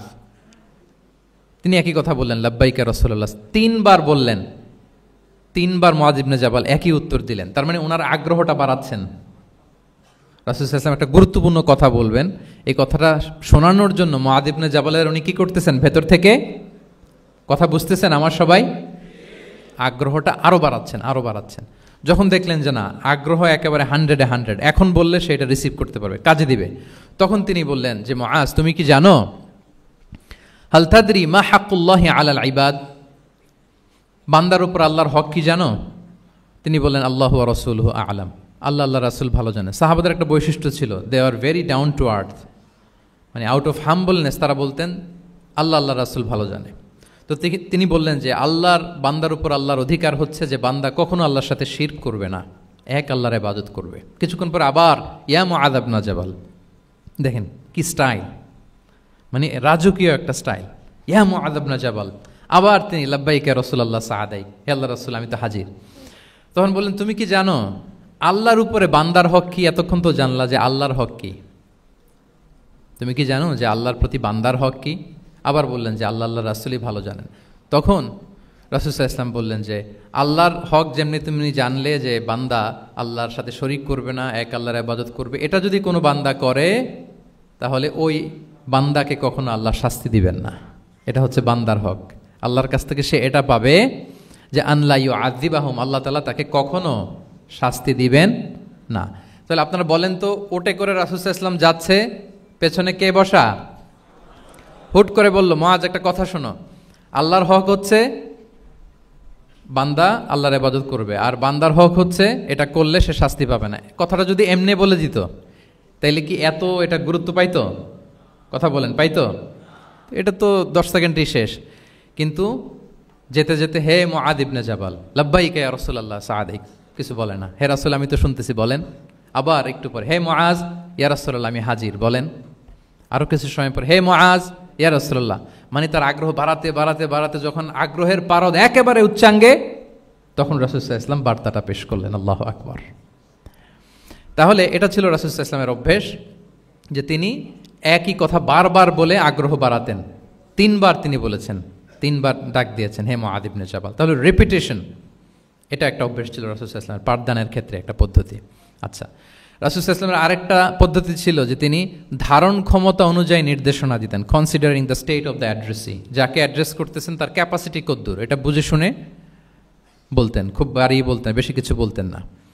এক বেদুইন আসলো, বেদুইন মানে সে মরুপল্লীতে থাকে, শহরের যে নিয়মকানুন জানে না, সভ্যতার ছোঁয়া তার মধ্যে লাগেনি। এসে বলল দুল্লানি আলা আমাল আমিলতুহু ইদা আমিলতুহু দাখালতুল জান্নাহ, হে নবী আপনি আমাকে এমন একটা আমল শিখায় দেন যেটা করলে আমি জান্নাতে যাব। তো রাসূল সাল্লাল্লাহু আলাইহি ওয়াসাল্লাম দেখলেন লোকটা বেদুইন, শহরে লোক না, আবার খুব সহজ সরল, একেবারে সাদামাটা। তো রাসূল সাল্লাল্লাহু আলাইহি ওয়াসাল্লাম বললেন 4টা কাজ করবা, তা'বুদাল্লাহ ওয়া লা তুশরিকু বিহি শাইআ, তুকিমাস সালাতাল মাকতুবা, তুআদ্দি যাকাতাল মাফরুদা ওয়া তাসুমা রমাদান। 4টা কাজ। এক আল্লাহর ইবাদত করবা, শিরক করবা না, ফরজ সালাত পড়বা, ফরজ যাকাত দিবা, রমজানের ফরজ রোজা রাখবা। কয়টা কাজ? কয়টা বলছে? Very simple to memorise, right? আচ্ছা, এটা যখন সে বলল তখন সে বেদুইন বলতে আরম্ভ করলো যে আল্লাহর শপথ করে আমি বললাম লা আযীদু আলা হাযা শাইআন ওয়া লা আনকুসু মিন। ঠিক আছে, আমি এই 4টাই করব, বাড়াবো না কমাবো না, এর চেয়ে বেশি কোনোদিন কিছু করব না, কমও করব না। মানে খালি আল্লাহরে মানব, ফরজ নামাজ পড়ব, ফরজ যাকাতটা দিব, আর ফরজ রোজাটা রাখবো, আর কোনো আমল টামল আমার জীবনে আমি করব, বাড়াবো না কমাবো না।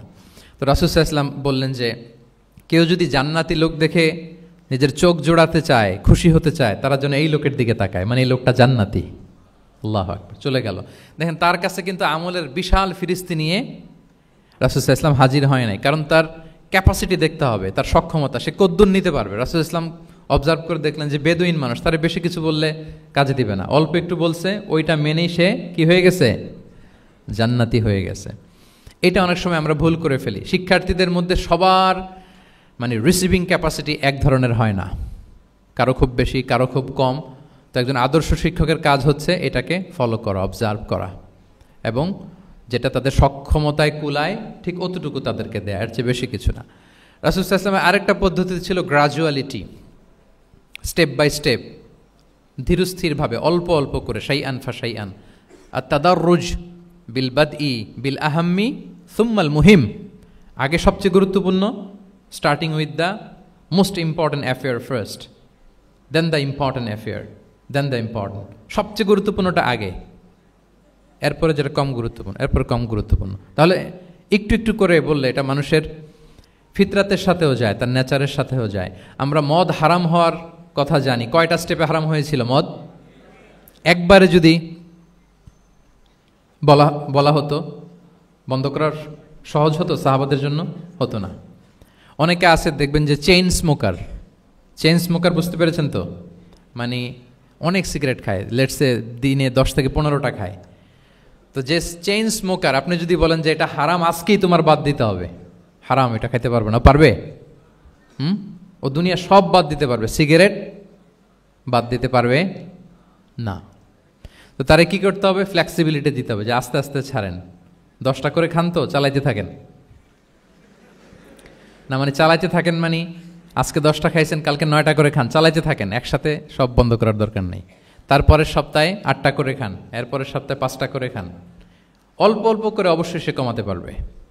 এরপরের সপ্তাহে 2টা খান, এরপরের সপ্তাহে বন্ধ করেন না, চালাইতে থাকেন। সে চালাচ্ছে কিন্তু কমিয়ে আনতেছে, চালাচ্ছে কিন্তু। আচ্ছা, যেই সপ্তাহে সে একটা সিগারেট খেলো, এরপরের সপ্তাহে এটা তো বাদ দিলেও তার গায়ে লাগার কথা না, ঠিক কিনা বলেন? যেই সপ্তাহে কয়টা খেলো, এটা তো স্যাক্রিফাইস করা যায়, কিন্তু 10টা থেকে 0-তে আসা সহজ না। তাহলে গ্রাজুয়ালি আমরা এই ভুলটা করি। অনেকের নতুন করে আল্লাহ তাআলা রিয়েলাইজেশন দিয়েছেন, নতুন দিনে আসছে, দিনে ফিরছে, মানে প্র্যাকটিসিং হতে চায়। এখন আপনি তারে পাইয়া এমন নিয়ম কানুন দেখাচ্ছেন, বেচারা তো বলে আগে যা ছিলাম ওইটাই ভালো ছিলাম। এরকম হয় না অনেক সময়? হ্যাঁ, ধরেন যে কোনো একজন নারী, সে হয়তো পর্দা মেনটেন করে না, একটু হিপ হপ স্টাইলে চলাফেরা করে, তো সে ভাবলো যে না, আমি তো অনেক ভুল করে ফেলছি, আমি সংশোধন হব, আমি প্র্যাকটিসিং হতে চাই। তা এখন যখন সে আপনার কাছে আসছে নাসিহাত নেওয়ার জন্য, আপনি যদি বলেন যে তোমার এই করতে হবে, বোরকা ঝুলাইতে হবে, হাত মোজা পা মোজা, পারবে? এ বলবে আগে যা ছিলাম ভালোই ছিলাম। তাকে একটু একটু করে বোঝাতে হবে, মানে এই হেজাব এটা কেন, হ্যাঁ, কাভারিং আওরা এটা কেন, কেন এটা করতে, এটা বেনিফিটটা আগে বুঝালেন। যে Islam consider women as a queen, নারীকে ইসলাম কি হিসেবে কনসিডার করে? রানী হিসেবে। তো রানীর তো একটা ড্রেস কোড থাকবে, স্পেশাল পোশাক থাকবে, এগুলো বুঝাবেন। সে যাতে একটু নিজেকে গুছিয়ে চলে, শুরুর দিকে আপনি এই বার্তা দিতে পারেন যে একটু গুছিয়ে চলতে হবে। এরপর একটু শালীন পোশাকে যেন সে অভ্যস্ত হয়, এটা বললেন। সে যখন শালীন পোশাকে অভ্যস্ত, তারপরে হেজাবের ফজিলত বললেন, সে যেন হেজাব পরে। যখন সে হেজাব পরে, এরপরে তাকে নেকাবের কথা বললেন। এইভাবে আস্তে আস্তে তাকে বোঝাতে হবে। কিন্তু একবারে যদি সব চাপিয়ে দেন, বলেন তো আওয়াজ করে, সে কি ওটা রিসিভ করতে পারবে? কারণ এই যে গ্রাজুয়ালিটি আর তাদাররুজ, এই সিস্টেমটা আপনি ভায়োলেট করেছেন, করেন নাই। মুআয ইবনে জাবাল রাদিয়াল্লাহু তাআলা আনহুকে আল্লাহ রাসূল সাল্লাল্লাহু আলাইহি ওয়াসাল্লাম তিনি ইয়ামানের গভর্নর করে পাঠিয়েছেন, ইয়ামানের গভর্নর। তো পাঠানোর আগে he was explaining a teaching guideline to his fellow সাহাবা। ওনাকে শিখাইতেছেন, তুমি যে যাবা মুআল্লিম হিসেবে, গভর্নর হিসেবে, কিভাবে দাওয়াতটা দিবে আগে শোনো। তিনি মুআয ইবনে জাবালকে বললেন, ইন্নাকা তা'তি কওমান মিন আহলিল কিতাব। হে মুআয, জেনে রাখো, এমন একটা এলাকায় তোমাকে পাঠাচ্ছি, তারা কিন্তু আহলে কিতাব, মানে তারা হচ্ছে Jewish and Christian community, they are not Muslim, তারা কিন্তু ইহুদি খ্রিস্টান ওখানে। সো তুমি কিভাবে দাওয়াত দিবা? ফাদউহুম ইলা শাহাদাতি আন লা ইলাহা ইল্লাল্লাহ আন্না মুহাম্মাদুর রাসূলুল্লাহ। প্রথমে তাওহীদের দাওয়াত দিবা। আওয়াজ করে বলেন, প্রথমে দাওয়াত হবে কিসের? তাওহীদের। ফাইনহুম আতাউ লিযালিক, বাক্যটা খেয়াল করেন। যখন তারা এটা মেনে নিবে, এটাতে অভ্যস্ত, তারপর তুমি দাওয়াত দিবা যে আল্লাহ প্রতিদিন 5 ওয়াক্ত সালাত ফরজ করেছেন। কয় ওয়াক্ত? 5 ওয়াক্ত সালাত। আচ্ছা, ফাইনহুম আতাউ লিযালিক, যখন তারা 5 ওয়াক্তে সালাতে অভ্যস্ত হবে, তখন বলবা যে আল্লাহ তাআলা ধনীদের উপর যাকাত ফরজ করেছেন। ফাইনহুম আতাউ লিযালিক, যখন ওইটা মানবে, এরপরে বলবা রমজানের রোজা ফরজ করেছেন। সুবহানাল্লাহ, সুবহানাল্লাহ, আল্লাহু আকবার। তাহলে ধাপে ধাপে দেখেন, এই যে টিচিং গাইডলাইন তিনি দিচ্ছেন ওনার ফেলো সাহাবাকে, ফেলো ক্যাম্পেনিয়নকে, যে তুমি ইয়ামানে যে একবারে সব বিধান তুমি যা জানো, মনে করো না যে সবাই ওইটা মানবে। তারা জুইশ, তারা ক্রিশ্চিয়ান, একটু একটু করে তাদেরকে দাওয়াত দিতে হবে। তাহলে গ্রাজুয়ালিটি, পাঠদান পদ্ধতির একটা অন্যতম বিষয় হচ্ছে কি গ্রাজুয়ালিটি, মানে ধাপে ধাপে, ধীরে ধীরে, অল্প অল্প করে বোঝানো। আচ্ছা, রাসূল সাল্লাল্লাহু আলাইহি ওয়াসাল্লাম মাঝে মাঝে কোনো কথার গুরুত্ব বোঝানোর জন্য শপথ করতেন, drawing attention by making oath, শপথ করে কথার গুরুত্ব বোঝাতেন। তিনি বলতেন, ওয়াল্লাহি ইন্নী লা আস্তাগফিরুল্লাহ ওয়া আতুবু ইলাইহি ফিল ইয়াউমি আকসারা মিন ৭০ মাররা। আল্লাহর শপথ, আমি নবী প্রতিদিন ৭০ বারেরও বেশি তওবা ইস্তেগফার করি।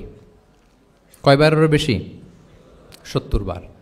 এই কথাটার তাওবা ইস্তেগফারের গুরুত্ব বোঝাতে যেয়ে তিনি শুরুতে বলেছেন ওয়াল্লাহি, আল্লাহর শপথ।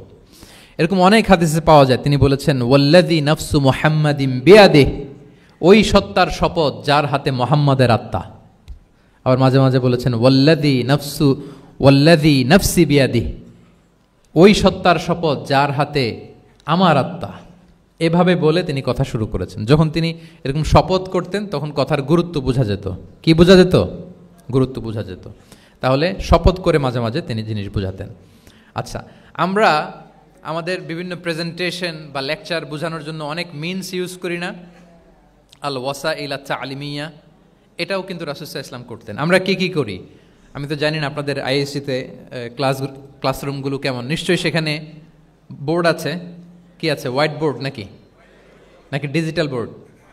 আচ্ছা, ডিজিটাল বোর্ডে যাননি আপনারা, আস্তে আস্তে যাবেন। হোয়াইট বোর্ডে তো আছেন। হোয়াইট বোর্ডে কী দিয়ে লেখা হয়? মার্কার। আচ্ছা, প্রেজেন্টেশন স্লাইড মাঝে মাঝে ইউজ করেন না? বা টিচার করে কি না? তো সেটা কীভাবে করে? মাইক্রো প্রজেক্টর দিয়ে করে। এগুলো হচ্ছে আল ওয়াসাইল আত-তা'লিমিয়া। তো রাসূল সাল্লাল্লাহু আলাইহি ওয়াসাল্লামের সময় তো এই স্লাইডও ছিল না, ডিজিটাল বোর্ডও ছিল না, হোয়াইট বোর্ডও ছিল না, হ্যাঁ, মার্কার ছিল না, ওইরকম কিছু ছিল না। তো উনি কি ইউজ করতেন? উনিও চমৎকার চমৎকার কিছু মাধ্যম ইউজ করতেন, আপনারা শুনলে অবাক হবেন। আপনাদের মনোযোগ আছে তো সবার, না? আচ্ছা, আমরা দেখি যে উনি কি কি ইউজ করতেন।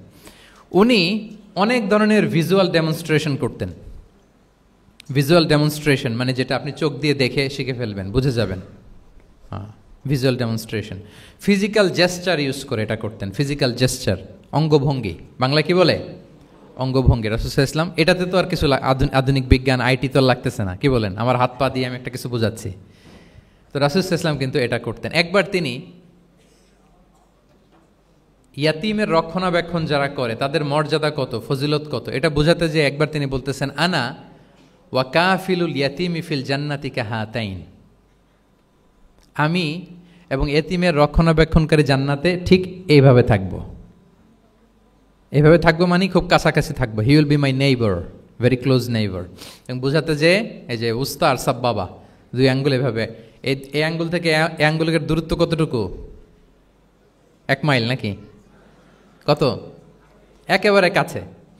এই আঙ্গুল থেকে আঙ্গুলের তেমন কোনো দূরত্বই নাই, মানে খুব কাছে।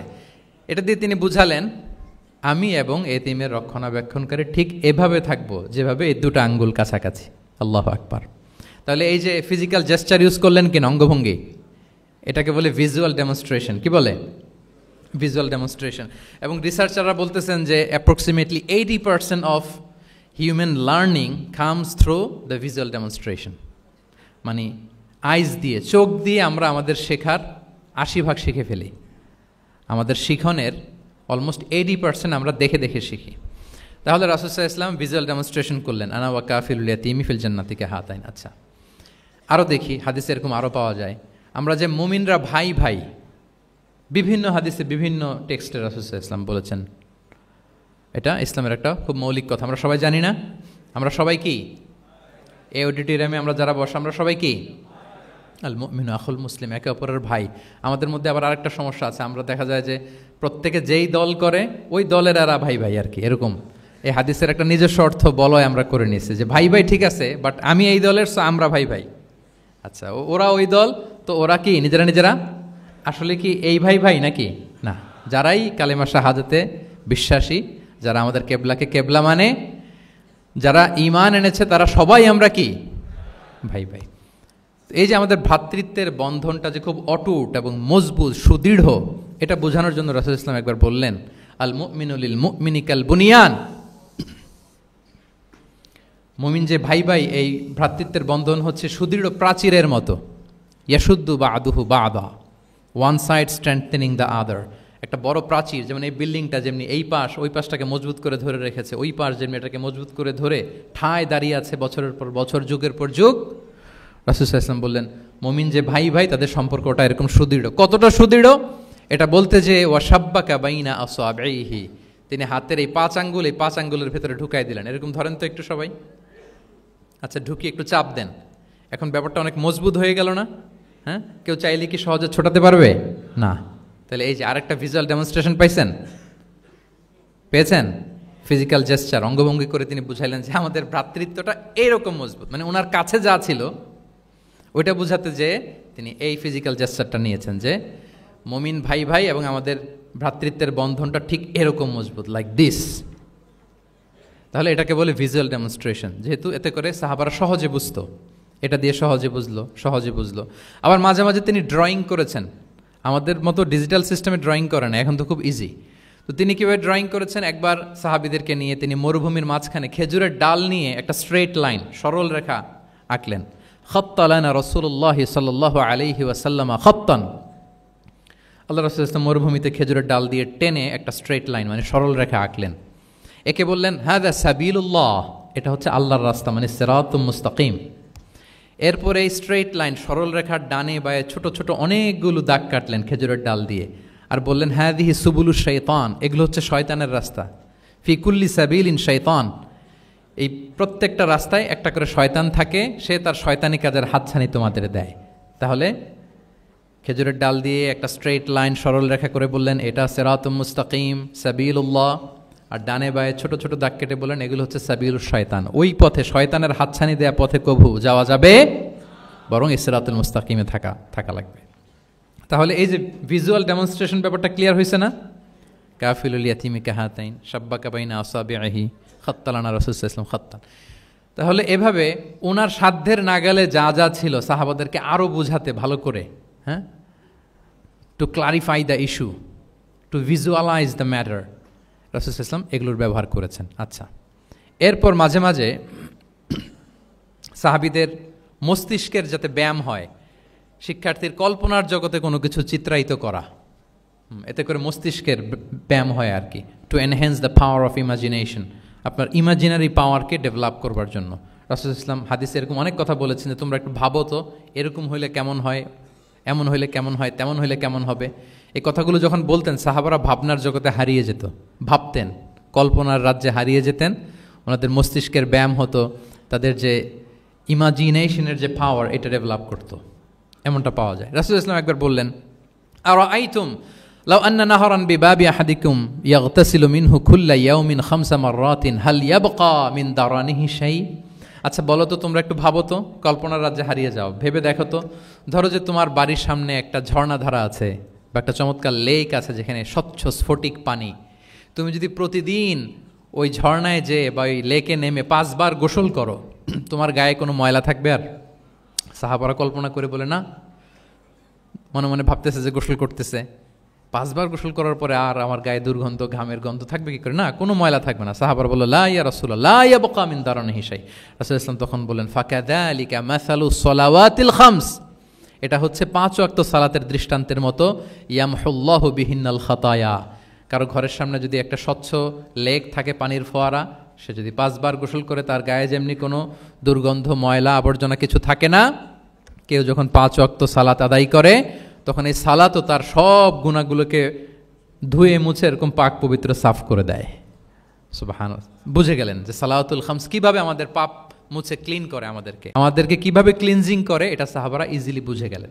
তাহলে ভেবে দেখো তো, চিন্তা করো তো, এটা বলে বেসিকলি দ্য পাওয়ার অফ ইমাজিনেশনকে রাসূল সাল্লাল্লাহু আলাইহি ওয়াসাল্লাম এনহ্যান্স করার চেষ্টা করলেন। এভাবেও সাহাবাদেরকে তিনি মাঝে মাঝে বুঝাতেন। আচ্ছা, রাসূল সাল্লাল্লাহু আলাইহি ওয়াসাল্লাম মাঝে মাঝে দেখা যায় যে বিভিন্ন ম্যাটাফোর, সহজ করে বুঝাতে যে রূপক অর্থবোধক শব্দের প্রয়োগ করতেন। মাজাজ বা ইস্তেআরা, এটা তো যারা আরবিতে পড়েন আপনারা তো জানেন। ইসলামিক স্টাডিজ, হাদিস, কোরআন, কোরআনিক সায়েন্স, এই সমস্ত ডিপার্টমেন্টে পড়েন কারা কারা? আমি একটু জাস্ট দেখে নেই যে আমি যে এত আরবি শব্দ বলতেছি বুঝতেছেন না, মাথার উপর দিয়ে যাচ্ছে, একটু চেক করে নেই। আপনারা হচ্ছেন ইসলামিক স্টাডিজ, কোরআন, সুন্নাতে। আচ্ছা, আর বাকিরা সবাই কনভেনশনাল ফ্যাকাল্টিজ। ঠিক আছে, বোঝার কথা, কারণ মাঝে মাঝে তো আমি কিছু ইংরেজিও বলতেছি, বাংলায় অর্থ করে দিচ্ছি।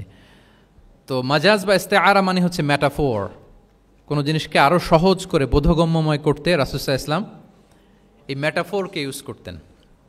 যেমন রাসূল সাল্লাল্লাহু আলাইহি ওয়াসাল্লাম নারীদের প্রতি সদয় হওয়ার জন্য পুরুষদেরকে তিনি বলেছেন রিফকান বিল কাওয়ারির, অর্থাৎ কাঁচগুলোর সাথে ভালো আচরণ করো, মানে কাঁচগুলোকে দেখে রেখো। কাচের পাত্র দিয়ে তিনি নারীদেরকে, স্ত্রীদেরকে বুঝিয়েছেন রিফকান বিল কাওয়ারির। আচ্ছা বলেন তো, কাচের গ্লাস, প্লেট, তৈজসপত্র এক বাড়ি থেকে যদি আরেক বাড়িতে, লেটসে আপনি বাসা শিফট করবেন, আপনার কাছে অনেক কাচের তৈরি গ্লাস, প্লেট, তৈজসপত্র আছে, চট্টগ্রামের এই থানা থেকে ওই থানায় আপনি বাসা চেঞ্জ করবেন, এগুলো নেওয়ার সময় আপনারা কি করেন বলেন? কিভাবে নেন বলেন তো? কিভাবে? হ্যাঁ, র্যাপিং করে, এক্সট্রা প্রিকশন নিয়ে খুব সাবধানে এটাকে ধরতে হয়, রাখতে হয়, সেট করতে হয়, নামাতে হয়, ঠিক কিনা বলেন? এটা বোঝাতে যে নারীদের সাথে কোমল আচরণ করো, সদয় আচরণ করো, এটা বোঝাতে যে রাসূল সাল্লাল্লাহু আলাইহি ওয়াসাল্লাম বলেছেন রিফকান বিল কাওয়ারির। একবার স্ত্রীরা, আমাদের আম্মা জানেরা রাসূল সাল্লাল্লাহু আলাইহি ওয়াসাল্লামের সাথে সফরে যাচ্ছেন, খুব সম্ভবত হজের সফরে। তো ওনারা যখন পালকিতে চড়বেন, ওখান থেকে হাওদাজে উঠাবেন, খুব দ্রুত তাড়াহুড়ো করে কিছু লোকজন ওই পালকি উঠাচ্ছিল। তখন রাসূল সাল্লাল্লাহু আলাইহি ওয়াসাল্লাম বললেন, ওয়াই হাক ইয়া আনজাসা সাউকাকা রিফকান বিল কাওয়ারির, খুব সাবধানে নিয়ে যাও, কাজগুলোকে একটু দেখে শুনে নাও, কাচের বোতলগুলো, গ্লাসগুলো দেখে শুনে নাও, মানে স্ত্রীদেরকে একটু দেখে শুনে যত্নের সাথে নিয়ে নাও। তাহলে নারীদেরকে কিসের সাথে তুলনা করেছেন? কাচের গ্লাস, কাচের তৈজসপত্র, কাচের সামগ্রী, যাতে বুঝতে সুবিধা হয়। কাচের গ্লাস তোমরা যেমনি ধরো, রাখো, ডিল করো, নারীদের সাথেও এভাবে কি কোমল আচরণ করতে হবে। আচ্ছা, আমি শুরুতেই বলেছিলাম যে রাসূল সাল্লাল্লাহু আলাইহি ওয়াসাল্লামের সাহাবীদেরকে কিছু শেখানো পদ্ধতিটা মেইনলি কি ছিল? কি বেসড? কারো মনে আছে? Q and A based, right? এই তো মাশাআল্লাহ, কিউএনএ মানে প্রশ্নোত্তরমূলক। সাহাবারা প্রশ্ন করতো, রাসূল সাল্লাল্লাহু আলাইহি ওয়াসাল্লাম উত্তর দিতেন। কারণ কোরআনেও আমাদেরকে উৎসাহিত করা হয়েছে, ফাসআলু আহলা যিকরি ইন কুনতুম লা তা'লামুন, যদি না জানো তাহলে আহলু যিকির বা আহলুল ইলমকে জিজ্ঞেস করে জেনে নাও। এবং রাসূল সাল্লাল্লাহু আলাইহি ওয়াসাল্লাম বলেছেন, ফা ইন্নামা শিফাউল আইয়ি আস-সুআলু, অজ্ঞতার চিকিৎসা হচ্ছে প্রশ্ন করা। আপনি জানেন না তো আপনার কাজ কি করবেন? প্রশ্ন করবেন। আপনার টিচারকে প্রশ্ন করবেন, আপনার শায়েখকে কোশ্চেন করবেন, রিসার্চারকে আপনি বারবার কোশ্চেন করতে হয়। প্রশ্ন মানে তাকে জর্জরিত করতে, যত কোশ্চেন করবেন তত আপনি শিখতে পারবেন, শিখতে পারবেন। রাসূল সাল্লাল্লাহু আলাইহি ওয়াসাল্লাম এই পদ্ধতিটা সবচেয়ে বেশি অবলম্বন করতেন। কিছু নমুনা তো আমরা ইতিমধ্যে দেখেছি। আমরা আরও ভিতরে ঢুকি। রাসূল সাল্লাল্লাহু আলাইহি ওয়াসাল্লাম মাঝে মাঝে সাহাবীদেরকে প্রশ্ন করতেন, drawing attention of the listener by throwing question. প্রশ্ন ছুড়ে দেওয়ার মাধ্যমে ওনাদের মনোযোগ আছে না নাই এটা দেখতেন। এই যে মাঝে মাঝে আমি আপনাদেরকে জিজ্ঞেস করলে দেখা যায় যে আমি বুঝতে পারি যে আপনারা আমার সাথে আছেন না নাই। আপনাদের মনোযোগ আছে তো? আচ্ছা, ঠিক আছে। প্রশ্ন করব একটু পরে, পুরো আলোচনা শেষে দু একটা প্রশ্ন করব, দেখি কে কতটুকু মনে রাখতে পারলেন। তো রাসূল সাল্লাল্লাহু আলাইহি ওয়াসাল্লাম একবার প্রশ্ন করলেন সাহাবাদেরকে, তাদের অ্যাটেনশন যাতে গ্রো করে। তিনি বললেন যে ইন্না মিনা শাজারি শাজারাতান লা ইয়াসকুতু ওয়ারাকুহা মাসালুহা ইন্নাহা মাসালুল মুসলিম হাদ্দিসুনি মা হিয়া। তিনি সাহাবাদেরকে বললেন, সাহাবারা, এক ধরনের গাছ আছে যে গাছের পাতা কখনো ঝরে না। কি কখনো ঝরে না? আচ্ছা, এর দৃষ্টান্ত হচ্ছে মুসলিমের দৃষ্টান্তের মতো। হাদ্দিসুনি মা হিয়া, বলো তো এটা কোন গাছ? যখন বলছে কোন গাছ, সাহাবারা চলে গেছে অনেক দূরে। তারা মনে মনে ভাবছে এত সহজ প্রশ্ন তো রাসূল সাল্লাল্লাহু আলাইহি ওয়াসাল্লাম সহজ হলে তার জিজ্ঞেস করবে না, নিশ্চয়ই আনকমন কোনো গাছ। এবার ভাবতেছে, দেখি তো খাইবারে গেছিলাম, খাইবারের আশেপাশে কি গাছ আছে। ওই যে তাবুকে ঘুরে আসলাম, তাবুকের পথিমধ্যে ক্যাকটাস, গুলমলতা, আরবের কি কি গাছ। ঘুরতে ঘুরতে সবাই দেখেছে না ওগুলোর তো পাতা ঝরে। খুঁজতে খুঁজতে সারা দুনিয়া খুঁজে ফেলতেছে সাহাবারা, কিন্তু ওনাদের নিজেদের জাতীয় গাছ যেটা, ঘরের পিছনে যে গাছের সারি সারি, যেই গাছের ফল খেয়ে ওনারা জীবন ধারণ করেন, যেটা ওনাদের সমাজ, রীতি, ঐতিহ্য, ট্র্যাডিশনের সাথে জড়িত, ওই গাছের নামে ভুলে গেছে, ওইটা মনে করতে পারতেছে। সবাই দূরে চলে গেছে। হাদিসে এসেছে ফাওয়াকা আন্না সুফি শাজারিল বাওয়াদি, দূর দূরান্তের গাছ নিয়ে ভাবতেছে, ভেবে ভেবে হয়রান, কেউ বলতে পারে না। তখন বাধ্য হয়ে রাসূল সাল্লাল্লাহু আলাইহি ওয়াসাল্লামকে বলল, ইয়া রাসূলুল্লাহ, আপনি একটু আমাদেরকে বলে দেন যে ইয়া রাসূলুল্লাহ হাদ্দিসনা মা হিয়া, এটা কোন গাছ? তখন রাসূল সাল্লাল্লাহু আলাইহি ওয়াসাল্লাম বললেন, ইন্নাহা নাখলা, খেজুর গাছ। খেজুর গাছের পাতা পড়ে না, ডাল টেনেও ছিঁড়া যায় না, খুব কষ্ট। তো এটার দৃষ্টান্ত মুসলিমের দৃষ্টান্তের ন্যায়। তাহলে কোনো সাহাবারা পারলেন না। পরবর্তীতে হাদিসের যিনি বর্ণনাকারী আব্দুল্লাহ ইবনে ওমর তখন ছোট ছিলেন, বাড়িতে যাওয়ার পথে ওমর রাদিয়াল্লাহু তাআলা আনহুকে বলতেছেন যে, বাবা, আব্বা, এটা যে খেজুর গাছ আমার কিন্তু মাথায় আসছিল। তোমার ফারুক বলেন, বলো কি, তোমার মাথায় আসছিল, তুমি বললে না কেন? তো উনি বলে নাই কারণ সিনিয়র সাহাবারা পারতেছে না, বাপ চাচারা কেউ পারে না, আমি ছোট মানুষ বইলে আবার কোন বিপদে পড়ি, বিনয়ী মানুষ, উনি আর বলেন নাই, লাজুকতাও কাজ করতেছিল। তোমারে ফারুক বললেন, যদি আজকে তুমি এটার উত্তর নবীর সামনে দিতে পারতা, আমার বুকটা এত বড় হয়ে যেত নবীর সামনে। মানে লাল কপাল বিশিষ্ট উট পেলে আরবরা যত খুশি হয়, আজকে আমি তার চেয়েও বেশি খুশি হয়ে যেতাম। তাহলে ওমরে ফারুক রাদিয়াল্লাহু তাআলা আনহু, ওনার ছেলে আব্দুল্লাহ ইবনে ওমর, উনি এটার উত্তর ধরতে পারছেন, কিন্তু উনি বলেন নাই। তাহলে দেখেন রাসূল সাল্লাল্লাহু আলাইহি ওয়াসাল্লাম এরকম কোশ্চেন করতেন, কোশ্চেন করে তারপরে উত্তরটা বলতেন, এতে আর মানুষ ভুলে না। বাংলা একটা কথা আছে যে, শিখেছ কোথায়, ঠেকেছি যেথায়। জিজ্ঞেস করছে, পারি না, মনে আসে না, হঠাৎ করে যখন উত্তরটা বলে, এইটা যেরকম মনে থাকে আজীবন, অন্য কিছু থাকবে না। একটু যদি ঠেকে পারতেছি না, বুঝতেছি না, এরপর যখন বুঝায় দেওয়া হয়, ভালো করে শিখে নেই, এইটা আজীবন মনে থাকে ব্রেইনে। এই পদ্ধতিটা রাসূল সাল্লাল্লাহু আলাইহি ওয়াসাল্লাম অবলম্বন করতেন। প্রশ্ন করে অপারক করে দিতেন, কেউ পারে না, এরপর রাসূল সাল্লাল্লাহু আলাইহি ওয়াসাল্লাম বুঝিয়ে বলতেন, সবার একেবারে ব্রেইনের মধ্যে, মস্তিষ্কে এটা গেঁথে যেত। তাহলে প্রশ্ন ছুটতেন। আচ্ছা, এরকম অনেক হাদিস আপনারা পাবেন রাসূল সাল্লাল্লাহু আলাইহি ওয়াসাল্লাম প্রশ্ন করে তারপরে উত্তর দিয়েছেন। আতাদরুনা মাল গীবা, তোমরা কি জানো গীবত কি? সাহাবারা বলে, আল্লাহ রাসূল ভালো জানেন। যিকরাকা আখাকা বিমা ইয়াকরা, বলে দিলেন। আতাদরুনা মানিল মুফলিস, তোমরা কি জানো মুফলিস কে? এইভাবে প্রশ্ন করতে করতে সাহাবাদেরকে শিখাতেন। আচ্ছা, আল্লাহ রাসূল সাল্লাল্লাহু আলাইহি ওয়াসাল্লামের আরেকটা অভ্যেস ছিল প্রশ্নের পিঠে প্রশ্ন ছুড়ে দেওয়া। মানে কোনো সাহাবী যদি প্রশ্ন করত, রাসূল সাল্লাল্লাহু আলাইহি ওয়াসাল্লাম তো উত্তর দিয়ে জানিয়ে দিতেন। মাঝে মাঝে জানিয়ে না দিয়ে প্রশ্নের পিঠে আবার উনি কি করতেন, প্রশ্ন ছুড়ে দিতেন। এটাও পাওয়া যায়। আচ্ছা, এক সাহাবী এসে বলে, ইয়া রাসূলুল্লাহ মাতা সাআ, হে নবী কিয়ামত কখন হবে? রাসূল সাল্লাল্লাহু আলাইহি ওয়াসাল্লাম কখন হবে উত্তর না দিয়ে প্রশ্ন করলেন, ওয়া মাযা আ'দাত্তা লাহা, কিয়ামতের তোমার কি প্রিপারেশন আগে ওইটা বলো। কিয়ামত কবে হবে জানার জন্য এত ব্যতিব্যস্ত, আগে বলো হোয়াটস ইউর প্রিপারেশন ফর কিয়ামা, তোমার কি প্রস্তুতি। তাইলে আরেকটা প্রশ্ন, প্রশ্নের বিপরীতে উনি উত্তর না দিয়ে উনি আবার কি করলেন, সবাই বলুন তো, উনি আবার কি করলেন, উনি নিজে আবার প্রশ্ন করলেন। তুমি জিজ্ঞেস করলে কিয়ামত কবে, তুমি বলো কিয়ামতের প্রিপারেশন কি নিচ্ছ বলো। তো সে বলে যে লা শাই ইয়া রাসূলুল্লাহ, আমার কোনো প্রিপারেশন নাই, ইল্লা আন্নী উহিব্বুল্লাহ ওয়া রাসূলাহ, শুধু একটা জিনিসই আছে যে আমি আল্লাহ এবং আল্লাহর রাসূলকে ভালোবাসি।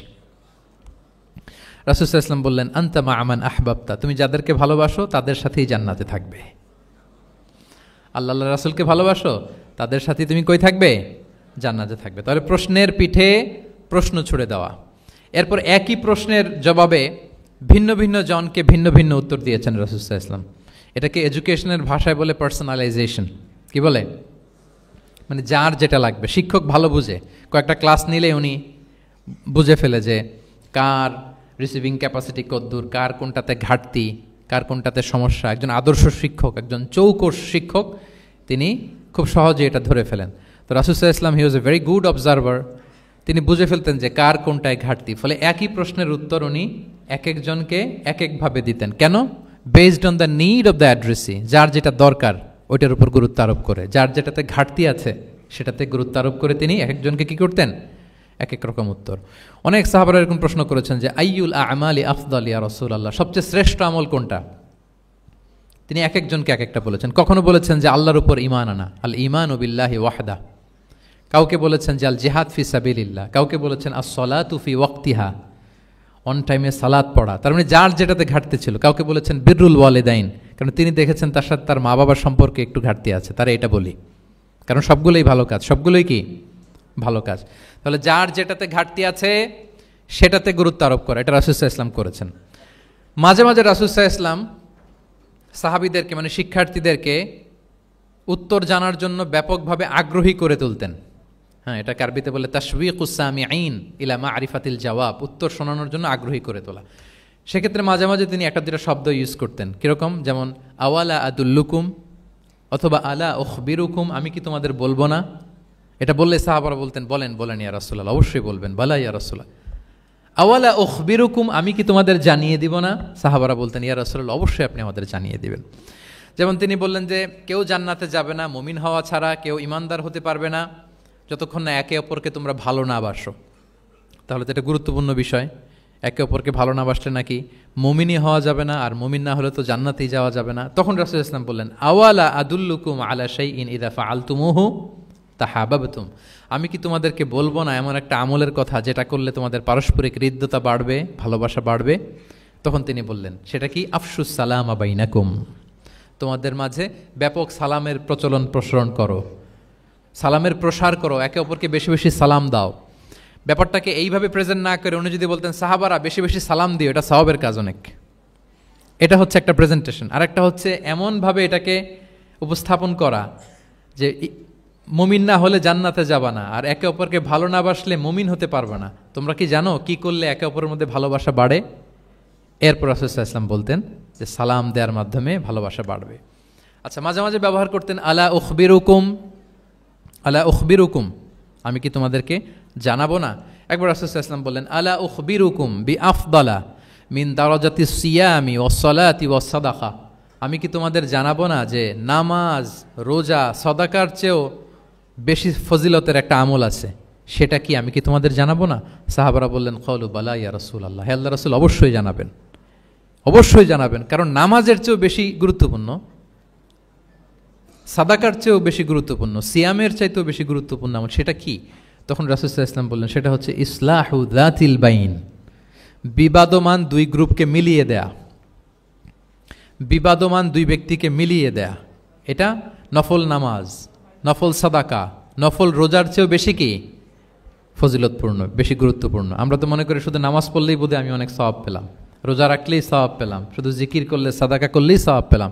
কিন্তু রাসূল সাল্লাল্লাহু আলাইহি ওয়াসাল্লাম বলেন যে দুইজনের মধ্যে একটু মনোমালিন্য তুমি মিলিয়ে দাও, এটা এর চেয়েও বেশি সওয়াবের। আল্লাহু আকবার। দুই গোষ্ঠীর মধ্যে দীর্ঘদিনের ঝগড়া মিলিয়ে দাও, এটা এর চেয়েও বেশি সওয়াবপূর্ণ। রাসূল সাল্লাল্লাহু আলাইহি ওয়াসাল্লাম মক্কা থেকে মদিনায় যেয়ে কি করেছেন? আউস এবং খাজরাজের দীর্ঘদিনের যুদ্ধ 1 ঘন্টার মধ্যে কি settle down. He was a very good mediator and arbitrator. চমৎকার মধ্যস্থতা করতে জানতেন তিনি। তাহলে এইভাবে উত্তর জানার জন্য শিক্ষার্থীদেরকে আগ্রহী করে তুলতেন। আচ্ছা, আরেকটা পদ্ধতি ছিল অবজারভেশন অ্যান্ড কারেকশন। রাসূল সাল্লাল্লাহু আলাইহি ওয়াসাল্লাম, আমি আলোচনার শুরুতেই বলেছি, হি was a very good observer. চমৎকার পর্যবেক্ষণ করতেন এবং সংশোধন দিতেন। কে কি করছেন এটা খেয়াল রাখতেন, মানে চোখ কান খোলা রাখতেন। বাংলায় আমরা কি বলি? বাংলায় কি বলা হয় এটাকে? চোখ কান খোলা রাখা। মসজিদে নববীতে এরকম ভুরি ভুরি পাবেন যে রাসূল সাল্লাল্লাহু আলাইহি ওয়াসাল্লাম কে কি করতেছে অবজার্ভ করতেছে, ওইটার উপর বেস করে তাকে নাসিহা করতেছে। একটা বিখ্যাত হাদিস তো আপনারা জানেন, রাসূল সাল্লাল্লাহু আলাইহি ওয়াসাল্লাম বসা, এক বেদুইন আসলো, এসে তার উটটা মসজিদে নববীতে বাঁধলো, বেদে 2 রাকাত নামাজ পড়লো, নামাজ পড়ে হাত তুলে আল্লাহর কাছে দোয়া করে, ইয়া আল্লাহ আল্লাহুম্মা আরহামনি ওয়া মুহাম্মাদা ওয়ালা তারহাম মা'ানা আহাদা। মানে ও আল্লাহ, তুমি শুধু আমারে রহম করো আর মুহাম্মদ সাল্লাল্লাহু আলাইহি ওয়াসাল্লামের রহম করো, আমাদের দুইজনের সাথে আর কাউরে রহম করো না তুমি। বেদুইন তো কি, বেদুইন, মরুপল্লীতে বসবাস। আদাবুদ দোয়া, দ্য এটিকেটস অফ দোয়া, দোয়ার যে একটা আদব আছে, অন্যের জন্য দোয়া করলে যেটা নিজের লাভ, এগুলো তো জানে না। আল্লাহ তুমি আমারে মাফ করো, মুহাম্মদ সাল্লাল্লাহু আলাইহি ওয়াসাল্লামকে মাফ করো, আমাদের ছাড়া আর কাউরে মাফ করো না, কাউরে রহম করো না। এটা রাসূল সাল্লাল্লাহু আলাইহি ওয়াসাল্লাম দূর থেকে বসে বসে অবজার্ভ করছেন আর বললেন, হায় রে, লোকটা একটা প্রশস্ত জিনিসকে সংকীর্ণ বানায় ফেললো। গোটা বিশ্বের সবাইকে যদি আল্লাহ ক্ষমা করে, রহম করে, আল্লাহর রহমের দরিয়ায় কোনো ঘাটতি হবে বলেন তো? হবে? একটা প্রশস্ত বিষয়কে সে সংকীর্ণ করে ফেললো। এরপর কতটা সে বেদুইন, কি প্রকৃতির ছিল দেখেন। দোয়া টোয়া শেষে মসজিদে নববীর মাঝখানে বসে পেশাব করা আরম্ভ করছে। বিখ্যাত হাদিস জানেন, সবাই মারতে গেল, রাসূল সাল্লাল্লাহু আলাইহি ওয়াসাল্লাম থামালেন, বললেন পানি ঢেলে দাও, আর তাকে ডেকে বললেন, দেখো তুমি যে এখানে এই কাজটা করলা, প্রস্রাব করলা, এটা আমাদের এই মদিনার কমিউনিটির এবাদতগাহ।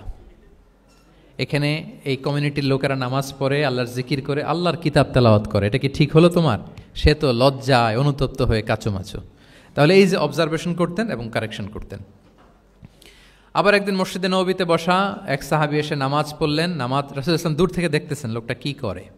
নামাজ পড়লো 2 রাকাত, পরে এসে নবীকে সালাম দিল। রাসূল সাল্লাল্লাহু আলাইহি ওয়াসাল্লাম সালামের উত্তর দিয়ে বললেন, ইরজি' ফাসাল্লি ফাইন্নাকা লাম তুসাল্লি, যাও আবার পড়ো, কারণ তুমি নামাজ পড়ো নাই, মানে নামাজটা ঠিক মতো হয় নাই। ইউ ডিডন্ট অফার ইউর সালাহ in a correct way, proper manner. ওই সাহাবী যে আবার 2 রাকাত পরে আসলেন, রাসূল সাল্লাল্লাহু আলাইহি ওয়াসাল্লাম একই কথা বললেন, ইরজি' সল্লি ফাইন্নাকা লাম তুসাল্লি, হয়নি নামাজ, আবার পড়ো। আবার পরে আসলেন, আবারও একই কথা। এখন 3 বার পড়ার পরও যখন হয় না, বেচারা ভাবলেন আবার যে পড়লে তো একই হবে, আমি তো এটাই জানি। তিনি বললেন, মা উহসিনু গায়রাহ, ইয়া রাসূল, এর চেয়ে ভালো আমি আর পারি না, ফাআল্লিমনি ইয়া রাসূলুল্লাহ, হে নবী আমাকে একটু শিখিয়ে দেন কিভাবে পড়ব। রাসূল সাল্লাল্লাহু আলাইহি ওয়াসাল্লাম বললেন, যখন নামাজে দাঁড়াবে, আল্লাহু আকবার বলে দাঁড়াবে, এরপর কোরআন থেকে যা সহজ লাগে পড়বে, তাড়াহুড়ো করবে না। কি করবে না? সবাই বলেন, কি করবে না? নামাজে কোনো তাড়াহুড়ো নাই, নো রাশিং ইন সালাহ, নো হ্যাস্টিনেস ইন সালাহ। নামাজে আমরা খুব তাড়াহুড়ো করি, এটা নামাজের যে প্রাণ, সালাতের প্রাণকে, রূহকে নষ্ট করে দেয়। যখন রুকুতে যাবে, স্ট্রেইট ফরওয়ার্ড রুকু করবে, হাত্তা তাতমা ইন্না রাকিআন। রাসূল সাল্লাল্লাহু আলাইহি ওয়াসাল্লামের রুকুর পিঠটা ছিল একেবারে স্ট্রেইট, এই টেবিলটা যেরকম স্ট্রেইট, এরকম স্ট্রেইট। লাউ সাব্বা আলাইহিল মা লাস্তাকার, পানি ভর্তি একটা বোতল যদি রাসূল সাল্লাল্লাহু আলাইহি ওয়াসাল্লামের রুকু দেয়া পিঠের উপর রাখতো, পানিটাও পড়তো না, বোতলটাও পড়তো না, স্ট্রেইট। এরকম উদাহরণ দিয়ে সাহাবারা বলতেন যে এত স্ট্রেইট রুকুর পিঠ যে পানি ভর্তি গ্লাস রাখলে পানিটাও কাঁপবে না, বোতলটাও পড়বে না। রাসূল সাল্লাল্লাহু আলাইহি ওয়াসাল্লাম বলতেন, সবচেয়ে বড় চোর যারা নামাজে চুরি করে। সাহাবারা বললেন, এটা আবার কিভাবে? তিনি বললেন, লা ইউতিম্মু রুকুআহু ওয়া সুজুদাহ, তারা নামাজের চোর যারা রুকু সেজদা ঠিক মতো করে না। তো বললেন যে রুকু থেকে আবার স্ট্রেট হয়ে দাঁড়াবে, যখন সিজদায় যাবে ইতমিনানের সাথে, উইথ রিল্যাক্সেশন। নামাজের মধ্যে কি থাকবে? রিল্যাক্সেশন থাকবে। কি থাকবে বলেন? হ্যাঁ, রিল্যাক্সেশন থাকবে। যখন বললেন যে এই 1 রাকাত যেমনি তোমাকে শিখালাম, সব নামাজ তুমি এইভাবে পড়বা, উইথ রিল্যাক্সেশন, নো রাশিং, তখন সাহাবী শিখে গেলেন। তাহলে এই যে অবজারভেশন অ্যান্ড কারেকশন, দেখতেন হোয়াটস গোয়িং অন অ্যারাউন্ড, কি হচ্ছে, ভুল হলেই শুধরে দিতেন। হজের দিন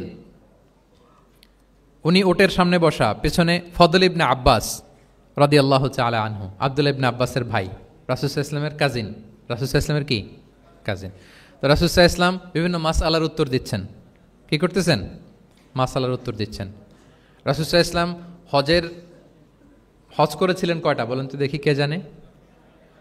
হ্যাঁ, মাত্র একটা করছে। ঠিকঠাক আছে তো উত্তর? সবাই বলেন কয়টা হজ করেছিলেন?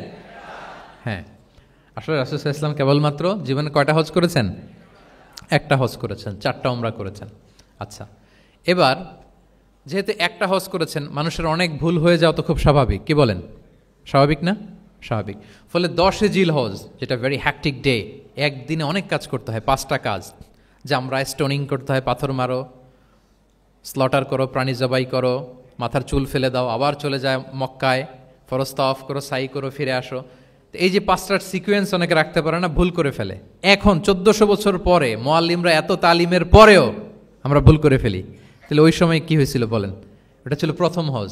তো রাসূল সাল্লাল্লাহু আলাইহি ওয়াসাল্লাম জানেন আজকে তো অনেক ভুল করবে, তিনি আকাবা, মিনার পাশে আকাবার এখানে হেল্পলাইন সার্ভিস চালু করছেন, মানে নিজে দাঁড়ায় আছেন, দেখি কার কি ভুল হয় জিজ্ঞেস করলে মাসালা বলে দেব। সুবহানাল্লাহ। তো এসে একজন বলে যে ইয়া রাসূলুল্লাহ, আমি তো ওই আগে কুরবানি পরে চুল কাটা, আমি আগে চুল কেটে ফেলছি। রাসূল সাল্লাল্লাহু আলাইহি ওয়াসাল্লাম বলে ইফআল ওয়ালা হারাজ, ওকে কোনো সমস্যা নেই, যাও। আরেকজন এসে বলে আমি তো আগে এটা করছি। ওই দিন যাই নবীকে জিজ্ঞেস করা হয়েছে, নবী সাল্লাল্লাহু আলাইহি ওয়াসাল্লাম ফ্লেক্সিবিলিটি দিয়ে দিয়েছেন, বলে করো, অসুবিধা নাই। তো ওই যে দাঁড়িয়ে তিনি মাসালা বলতেছেন, পেছনে ছিল ফদল ইবনে আব্বাস, ছোট ছোট সাহাবী, তরুণ। তো খাসাআম গোত্রের এক নারী আসছিল একটা মাসালা জিজ্ঞেস করতে, and she was a very beautiful lady, বেশ সুন্দরী ছিল। তো এসে রাসূল সাল্লাল্লাহু আলাইহি ওয়াসাল্লামকে যখন প্রশ্ন করতেছে, ফদল ইবনে আব্বাস ওই নারীর দিকে তাকায় আছে, এবং ওই নারীও ফদল ইবনে আব্বাসের দিকে তাকায় আছে। রাসূল সাল্লাল্লাহু আলাইহি ওয়াসাল্লাম উত্তরও দিচ্ছেন, আবার খেয়াল করতেছেন যে চোখাচোখি হয়ে যাচ্ছে। যখনই তিনি অবজার্ভ করলেন যে ফদল ইজ ক্রসিং দ্য লিমিট, একবার চোখ পড়তে পারে, তারপর তো নামিয়ে ফেলতে হবে, সে যখন তাকিয়ে আছে, নারীও তাকিয়ে আছে, তখন রাসূল সাল্লাল্লাহু আলাইহি ওয়াসাল্লাম কি করলেন? ওয়াজআলা নবী সাল্লাল্লাহু আলাইহি ওয়াসাল্লাম ইয়াসরিফু ওয়াজহাল ফদলি ইলা শিক্কিল আখার, সাথে সাথে ফদলকে বললেন, ফদল ওইদিকে না, এদিকে তাকাও। এটা সরাসরি হাদিসের অনুবাদ করে শোনাচ্ছি, আমার পক্ষ থেকে না, আমি বুখারীর হাদিস। ফাজআলা ইয়াসরিফু ওয়াজহাল ফদলি, ফদল ইবনে আব্বাসের চেহারাটা রাসূল সাল্লাল্লাহু আলাইহি ওয়াসাল্লাম ঘুরিয়ে ফেললেন যে ফদল ওইদিকে তাকানো যাবে না, এদিকে তাকাও। ফদল রাদিয়াল্লাহু তাআলা আনহু নিজেকে সামলে নিলেন। এই যে this is the point, observation. এটা কি বলে? Observation and correction. রাসূল সাল্লাল্লাহু আলাইহি ওয়াসাল্লাম he was a very good observer, what's going on around, কি চলতেছে সব দিকে চোখ কান খোলা। বাংলায় কি বলে? বাংলায় বললে বুঝবেন ভালো, চোখ কান খোলা রাখতে হবে। তো রাসূল সাল্লাল্লাহু আলাইহি ওয়াসাল্লাম খেয়াল করলেন এবং ওনার চেহারা ঘুরিয়ে দিলেন। এভাবে তিনি কেউ ভুল করলে শুধরে দিতেন। এবং শুধরে দেওয়ার আরেকটা নিয়ম রাসূল সাল্লাল্লাহু আলাইহি ওয়াসাল্লাম, আল্লাহু আকবার, অনেক পয়েন্টস এখানে, যে কিভাবে তিনি অন্যের ভুল শুধরাতেন, কিভাবে ভুল শুধরাতেন। আমরা কিভাবে ভুল শুধরাই? বাংলাদেশের যে টেন্ডেন্সি, কেউ ভুল করলে আর মাইক্রোফোন যদি পাই যে মাহফিলে, এইবার তো পাইছি ওই বেটারে, ও কাফের, ওর দাদা কাফের, ওর 14 গোষ্ঠী কাফের, ও মারা যাওয়ার পরে যেখানে কবর দিবে ওই কবরের উপর যে ঘাস উঠবে, ওই ঘাস যে গরু খাবে, ওই গরুর দুধ যে খাবে ও কাফের। মানে 14 গোষ্ঠীকে কাফের বানায় দিচ্ছে। আমি জাস্ট সিনারিওটা আপনাদের সাথে শেয়ার করি যে নিয়ম হচ্ছে কি। লেটস সে আমার একজন কো স্পিকার কোনো কিছু একটা ভুল করে ফেলছে, তার জানা নাও থাকতে পারে, আবার আমারও একটা জিনিস জানা নাও থাকতে পারে। কেউ ভুল করলে শুধরানোর নিয়ম হচ্ছে সে যে ভুলটা করলো এটা যে ভুল এটা জানানো, যে অনেকে এরকম এরকম বলে, আসলে এটা ঠিক না, বরং ঠিক হচ্ছে এটা এবং এর পক্ষে দলিল হচ্ছে এটা, জাস্ট এটা বলে দেওয়া। এটা যদি বলে দেয় তাহলে কি হবে, যখন ওই যে ভুল করছে সে যখন শুনবে, তার নাম তো আর বলা হয় নাই, সে তো বুঝে যাবে এটা তো আমি ভুলটা করছি, ফলে আমি শুধরে গেলাম, ওই লোক শুধরে যাবে, আর বাকি যারা লিসেনার শ্রোতা তারা সবাই সতর্ক হয়ে যাবে। তাইলে যেটা উদ্দেশ্য ছিল কাউকে শুধরানো, ওটা হয়ে গেছে না? কারো নাম নেওয়া প্রয়োজন হয়েছে? বলেন তো। রাসূল সাল্লাল্লাহু আলাইহি ওয়াসাল্লাম যখন কাউকে কারেক্ট করতেন তখন কখনো কারো নাম ধরে শুধরাতেন না, কারেক্ট করতেন না। আল্লাহু আকবার।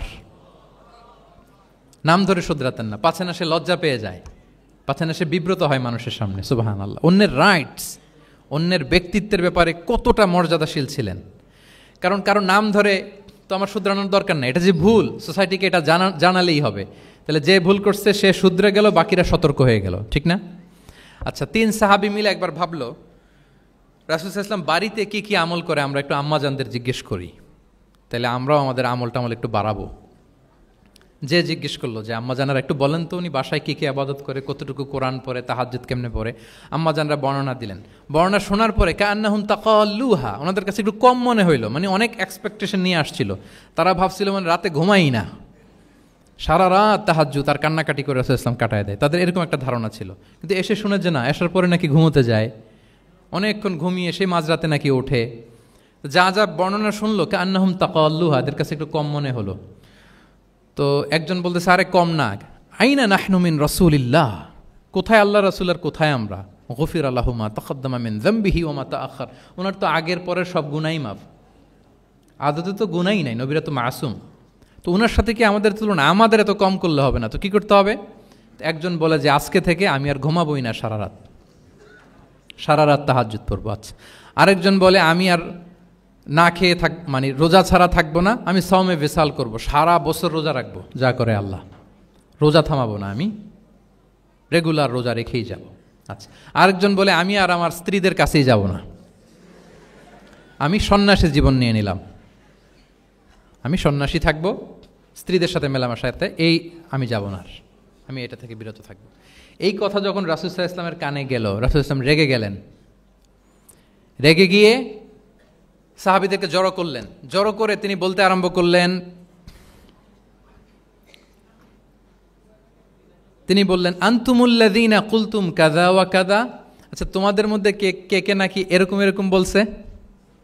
সুবহানাল্লাহ। তিনি বলতে পারতেন এই আব্দুল্লাহ স্ট্যান্ড আপ, দাঁড়াও, আব্দুর রহিম দাঁড়াও, এই আব্দুস সাত্তার তুমি নাকি বলছো যে সারা রাত, এটা একটা কথা বললা তুমি নাকি বলছো যে সারা বছর রোজা, এটা তুমি কি কথা বল, তো ভুল কাজ করছো, এটাও জানো না তুমি নাকি বলছো স্ত্রীদের সাথে মিশবা না। এরকম যদি Abdullah, Abdur Rahman, just for example, এইভাবে দাঁড় করিয়ে যদি নাম ধরে ধরে বলতেন, ওনারা সাহাবীদের সামনে লজ্জিত হতেন না? না। আনতুমুল্লাযীনা কুলতুম কাযা ওয়া কাযা, এটাই রাসূল সাল্লাল্লাহু আলাইহি ওয়াসাল্লামের কাউকে কারেক্ট করার, তাসহিহ করার অভ্যেস ছিল। মা বালু আকওয়ামিন ইয়াকুলুনা কাযা ওয়া কাযা, মাঝে মাঝে বলতেন মা বালু আকওয়ামিন ইয়াফআলুনা কাযা ওয়া কাযা, তোমাদের মধ্যে কেউ কেউ নাকি এমনটা বলে, তোমাদের মধ্যে কেউ কেউ নাকি এমনটা করে। কই আমি তো রাতে ঘুমাই আবার সালাত পড়ি, কই আমি তো রোজা রাখি সোম বৃহস্পতি, বাকি দিনগুলোতে খাই, কই আমি তো আমার স্ত্রীদের সাথে মেলামেশা করি, এই সব কিছুকে ব্যালেন্স করেও তো আমার নবুয়তির তো আমার কোনো সমস্যা হয় নাই, আল্লাহ ভীরু হতে তো সমস্যা হয় নাই। ওয়াল্লাহি ইন্নী লা আখশাকুম লিল্লাহি ওয়া আতকাকুম লাহ, আল্লাহর শপথ আমি তোমাদের চাইতে আল্লাহকে বেশি ভয় করি, আমি তোমাদের চাইতে বেশি মুত্তাকি। তারপরেও এরকম ব্যালেন্সড লাইফ লিড করাতে আমার তো কোনো সমস্যা হয় নাই, তোমাদের কেন সমস্যা হলো, তোমরা এটা কোথায় পেলে? ফামান রাগিবা আন সুন্নতি ফালাইসা মিন্নি, জেনে রাখো আমি যে স্ট্যান্ডার্ড ঠিক করে দিয়েছি এটাই সর্বশ্রেষ্ঠ ইবাদত, এর বাইরে যে কেউ যদি কিছু করে আমার সুন্নতের বাইরে, সে আমার দলভুক্ত হতে পারবে। সুবহান। এরকম যখন ধমক দিয়ে শাসিয়ে দিলেন, যেই 3 জন সাহাবী এই কথা বলছিল ওনারা তো শুধরে গেলেন, ওনারা তো টের পাচ্ছেন যে এগুলো আমাদের কি বলতেছে, ওনারা টের পাচ্ছেন না, শুধরে গেলেন, আর বাকিরা সতর্ক হয়ে গেলেন। আল্লাহু আকবার। সো এটা হচ্ছে কারেক্ট করার নিয়ম। এখন আমরা কি করি, কেউ একটা ভুল করলে তখন তাকে ধরি, তার 14 পুরুষ নিয়ে কথা বলি, তার ব্যাপারে যদি আমার কোনো তিক্ত অভিজ্ঞতা থাকে, ঝাল মেটানোর একটা সুযোগ পেলাম, আমি ঝাল মেটাই, তাকে ছোট করি, হেয় করি, হেন কোনো কথা নাই যে আমি বলি না। একটাও কি রাসূল সাল্লাল্লাহু আলাইহি ওয়াসাল্লামের সুন্নাহর মধ্যে পড়ে বলেন তো? না।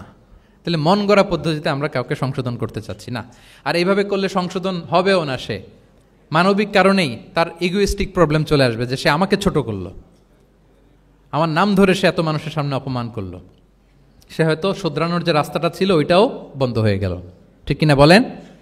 তাহলে রাসূল সাল্লাল্লাহু আলাইহি ওয়াসাল্লাম এইভাবে শুধরাতেন। আর তামিম ফি তাসওয়িবিল আখতা, কারো ভুল শুধরাতে গেলে ইন জেনারেলি শুধরাতেন, যাদের শুধরানোর তারা শুধরে যেত, বাকিরা সতর্ক হয়ে যেত। আচ্ছা, আরেকটা পদ্ধতি ছিল ক্লিয়ার মিসকনসেপশন। কারো মিসকনসেপশন থাকলে রাসূল সাল্লাল্লাহু আলাইহি ওয়াসাল্লাম এটা ক্লিয়ার করে দিতেন। এক সাহাবী মনে করতেন ভালো জামা পরলে বুঝি অহংকার হয়, তিনি খুব সুন্দর ছিলেন দেখতে, খুব ভালো পোশাক পরিচ্ছদ পরতে পছন্দ করতেন। তিনি একবার বললেন, ইয়া রাসূলুল্লাহ, ভালো পোশাক পরলে কি অহংকার হয়? রাসূলুল্লাহ সাল্লাল্লাহু আলাইহি ওয়াসাল্লাম বললেন, না। ইয়া রাসূলুল্লাহ, আমি ভালো জুতা পরতে পছন্দ করি, এটা কি অহংকার হয়? না, এটা অহংকার হয় না। আমি মানুষকে খুব খাওয়াতে পছন্দ করি এবং আমি চাই আমার চেয়ে যেন কেউ এই কাজে আগাতে না পারে, আমিই খাওয়াবো, এটা কি অহংকার? রাসূলুল্লাহ সাল্লাল্লাহু আলাইহি ওয়াসাল্লাম বললেন, না, এটা অহংকার না। অহংকার হচ্ছে আল কিবরু বাতারুল হাক্কি ওয়া গামতুন নাস। অহংকার হচ্ছে সত্যকে প্রত্যাখ্যান করা আর মানুষকে তুচ্ছ-তাচ্ছিল্য করা। সুবহানাল্লাহ। তাহলে এই যে মিসকনসেপশন, সে ভাবছে ভালো পোশাক পরলে এটা অহংকার হয়ে যায়, ভালো জামা পরলে অহংকার হয়ে যায়, এগুলো তো অহংকার হয় না, বরং অহংকার হয় সত্যকে প্রত্যাখ্যান করলে আর মানুষকে তুচ্ছ-তাচ্ছিল্য করলে। তাহলে এই জাতীয় মিসকনসেপশন ইন দ্য সোসাইটি, এটাকে তিনি ক্লিয়ার করে দিতেন। আচ্ছা, প্র্যাকটিক্যালি শেখানোর চেষ্টা করতেন। কি করতেন? প্র্যাকটিক্যালি। আচ্ছা, আর কয়েক মিনিটের মধ্যে আমরা শেষ করে দেব। যেটাকে প্রায়োগিক শিক্ষা, ব্যবহারিক শিক্ষা, অজু করে দেখাতেন, এইভাবে অজু করতে হয়। সালাত পড়ে দেখাতেন, সল্লু কামা রাআইতুমুনি উসাল্লি। সালাত তো হচ্ছে আল আমাল আল মুতাওয়ারাস, এই উম্মার অবিচ্ছিন্ন কর্মধারা। সালাত জিবরিল আলাইহিস সালামকে শিখিয়েছেন আল্লাহ, রাসূল সাল্লাল্লাহু আলাইহি ওয়াসাল্লামকে শিখিয়েছেন জিবরিল আলাইহিস সালাম, রাসূল সাল্লাল্লাহু আলাইহি ওয়াসাল্লাম শিখিয়েছেন সাহাবীদেরকে। এইভাবে অবিচ্ছিন্ন কর্মধারা, আরবিতে বলে আল আমাল আল মুতাওয়ারাস। এবং রাসূল সাল্লাল্লাহু আলাইহি ওয়াসাল্লাম বলতেন, সল্লু কামা রাআইতুমুনি উসাল্লি, আমাকে যেমনি সালাত পড়তে দেখো এইভাবে পড়ো।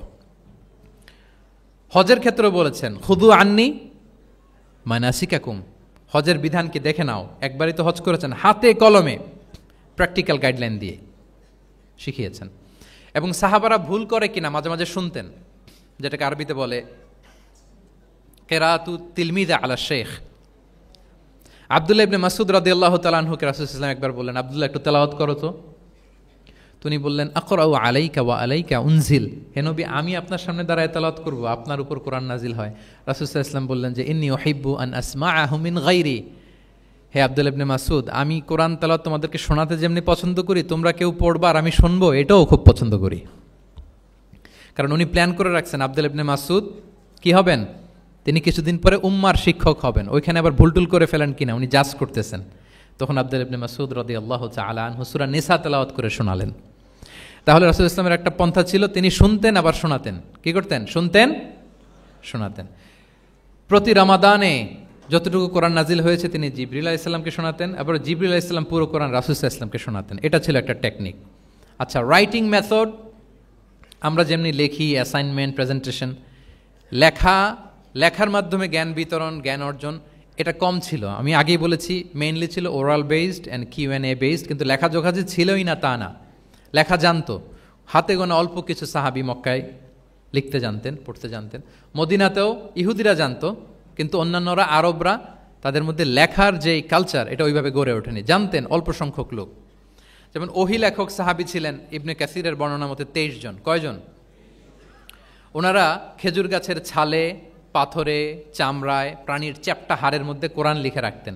এবং রাসূল সাল্লাল্লাহু আলাইহি ওয়াসাল্লাম কোরআন ছাড়া অন্য কিছু ওনার কাছ থেকে যেন লিখে রাখা না হয়, এই মর্মে আদেশ জারি করেছেন, লা তাকতুবু আন্নী গায়রাল কোরআন ওয়া মান কাতাবা আন্নী গায়রাল কোরআনি ফালইয়ামহু, কোরআন ছাড়া কিছু লিখো না। তাহলে কোনটা আমার কথা আর কোনটা আল্লাহর কথা মিক্স আপ হয়ে যাবে। কিন্তু কোরআন যখন অধিকাংশ রেকর্ডেড হয়ে গেল, তখন তিনি হাদিস সংরক্ষণের জন্য, লেখার জন্য পারমিশন দিয়ে দিলেন। যেমন মক্কা বিজয়ের ভাষণের পরে ইয়ামান থেকে আসা এক লোক আবু শাহ বলতেছে, ইয়া রাসূলুল্লাহ, আপনার ভাষণটা আমার একটু লিখে দিলে ভালো হয়। কি দিলে? লিখে দিলে। রাসূল ইসলাম সাহাবাদেরকে বললেন, উক্তুবু লি আবি শাহ, ঠিক আছে, এই ইয়ামানি ভিজিটর, তাকে আমার ভাষণটা তোমরা লিখে দাও। তাহলে এই লেখার পদ্ধতিটা খুব কম ছিল। রাসূল সাল্লাল্লাহু আলাইহি ওয়াসাল্লাম নিজে লিখতেন না, কাতেবে ওয়াহিদের দিয়ে লেখাতেন, কোরআন লেখাতেন। 7ম হিজরিতে যখন সুপার পাওয়ারদেরকে চিঠি লিখিয়েছিলেন, কাতেবে ওয়াহিদদেরকে দিয়ে চিঠি লিখিয়েছেন, এটা রাসূল সাল্লাল্লাহু আলাইহি ওয়াসাল্লাম করতেন। আচ্ছা, সফট স্কিল ডেভেলপমেন্টের ব্যাপারে রাসূল সাল্লাল্লাহু আলাইহি ওয়াসাল্লাম উদ্বুদ্ধ করেছেন। লার্নিং ফরেন ল্যাঙ্গুয়েজ, যেটা কমিউনিকেশন স্কিল, ভাষা জানা, এটা খুব জরুরি। আরবি, ইংরেজি, বাংলা, 3টা ভাষা জানেন কে কে? দেখি ছাত্রদের মধ্যে প্যারালাল, লাইক নেটিভ আর নেয়ার নেটিভ, 5-7 জন আছে না? ল্যাঙ্গুয়েজ আরও ভালো জানতে হবে। আরবিতে একেবারে ফ্লুয়েন্ট হইতে হবে, ইংরেজিতে ফ্লুয়েন্ট হইতে হবে। এই 2টা ল্যাঙ্গুয়েজ যদি আপনার হাতে থাকে, you can win the world for sure, I am telling you. গোটা বিশ্ব আপনি জয় করে ফেলতে পারবেন। তাহলে আইইউসি তো এটার একটা সেন্টার, খুব চমৎকার সুযোগ এখানে আছে আরবিতে মাস্টার হওয়া, ইংরেজিতে মাস্টার হওয়া। তাহলে সফট স্কিল ডেভেলপমেন্টের ব্যাপারে রাসূল সাল্লাল্লাহু আলাইহি ওয়াসাল্লাম উৎসাহিত করেছেন। কিভাবে? ইহুদিরা যখন চিঠি লিখত, কোন ভাষা লিখত জানেন? হিব্রু ভাষায়, হিব্রু ল্যাঙ্গুয়েজে। এখন এইটা বোঝার জন্য রাসূল সাল্লাল্লাহু আলাইহি ওয়াসাল্লাম এক ইহুদিকে হায়ার করতে হইতো, যে তুমি একটু পরে বলো তো ওরা কি লিখলো, আচ্ছা এটা লিখছে। এর বিপরীতে রাসূল যখন আবার চিঠি লিখবেন তখন এক ইহুদিকে ডাকতে হইতো, যে আমি বলতেছি আরবিতে, তুমি এটা হিব্রুতে ট্রান্সলেট করে পাঠাও। তো যেহেতু ইহুদিরা বিশ্বাসঘাতকতার অনেকগুলো ইনসিডেন্ট আছে, ট্রেচারি, বিট্রেয়াল ইনসিডেন্ট অনেকগুলো আছে, রাসূল সাল্লাল্লাহু আলাইহি ওয়াসাল্লাম বললেন আমি ইহুদিদেরকে বিশ্বাস করতে পারি না, কারণ একজনটা নিয়ে আসলাম, চিঠি একটা লিখছে একটা, সে অর্থ শোনাইলো আরেকটা, আমি বললাম লিখতে একটা, সে বিশ্বাসঘাতকতা করে লিখে দিল আরেকটা, তাহলে ঝামেলা হয়ে যাবে না? রাসূল সাল্লাল্লাহু আলাইহি ওয়াসাল্লাম তিনি যায়েদ ইবনে সাবিত রাদিয়াল্লাহু তাআলা আনহুকে বললেন যে তুমি এই হিব্রু ল্যাঙ্গুয়েজ শিখবা, শিখে আমার পক্ষ থেকে অন বিহাফ অফ মি তুমি জুইশদেরকে চিঠি লিখবা, ওদের চিঠি আসলে তুমি আমারে পড়ে শোনাবা। ইন্নী লা আমানু আলা ইয়াহুদ ফি কিতাবি, আমি ইহুদিদেরকে বিশ্বাস করি না। রাসূল সাল্লাল্লাহু আলাইহি ওয়াসাল্লাম যখন ওনাকে অ্যাসাইন করলেন এবং দোয়া করলেন, রাসূল সাল্লাল্লাহু আলাইহি ওয়াসাল্লামের দোয়ার বরকতে উনি বলেন যে 15 দিন যেতে না যেতে I became master in Hebrew within 15 days.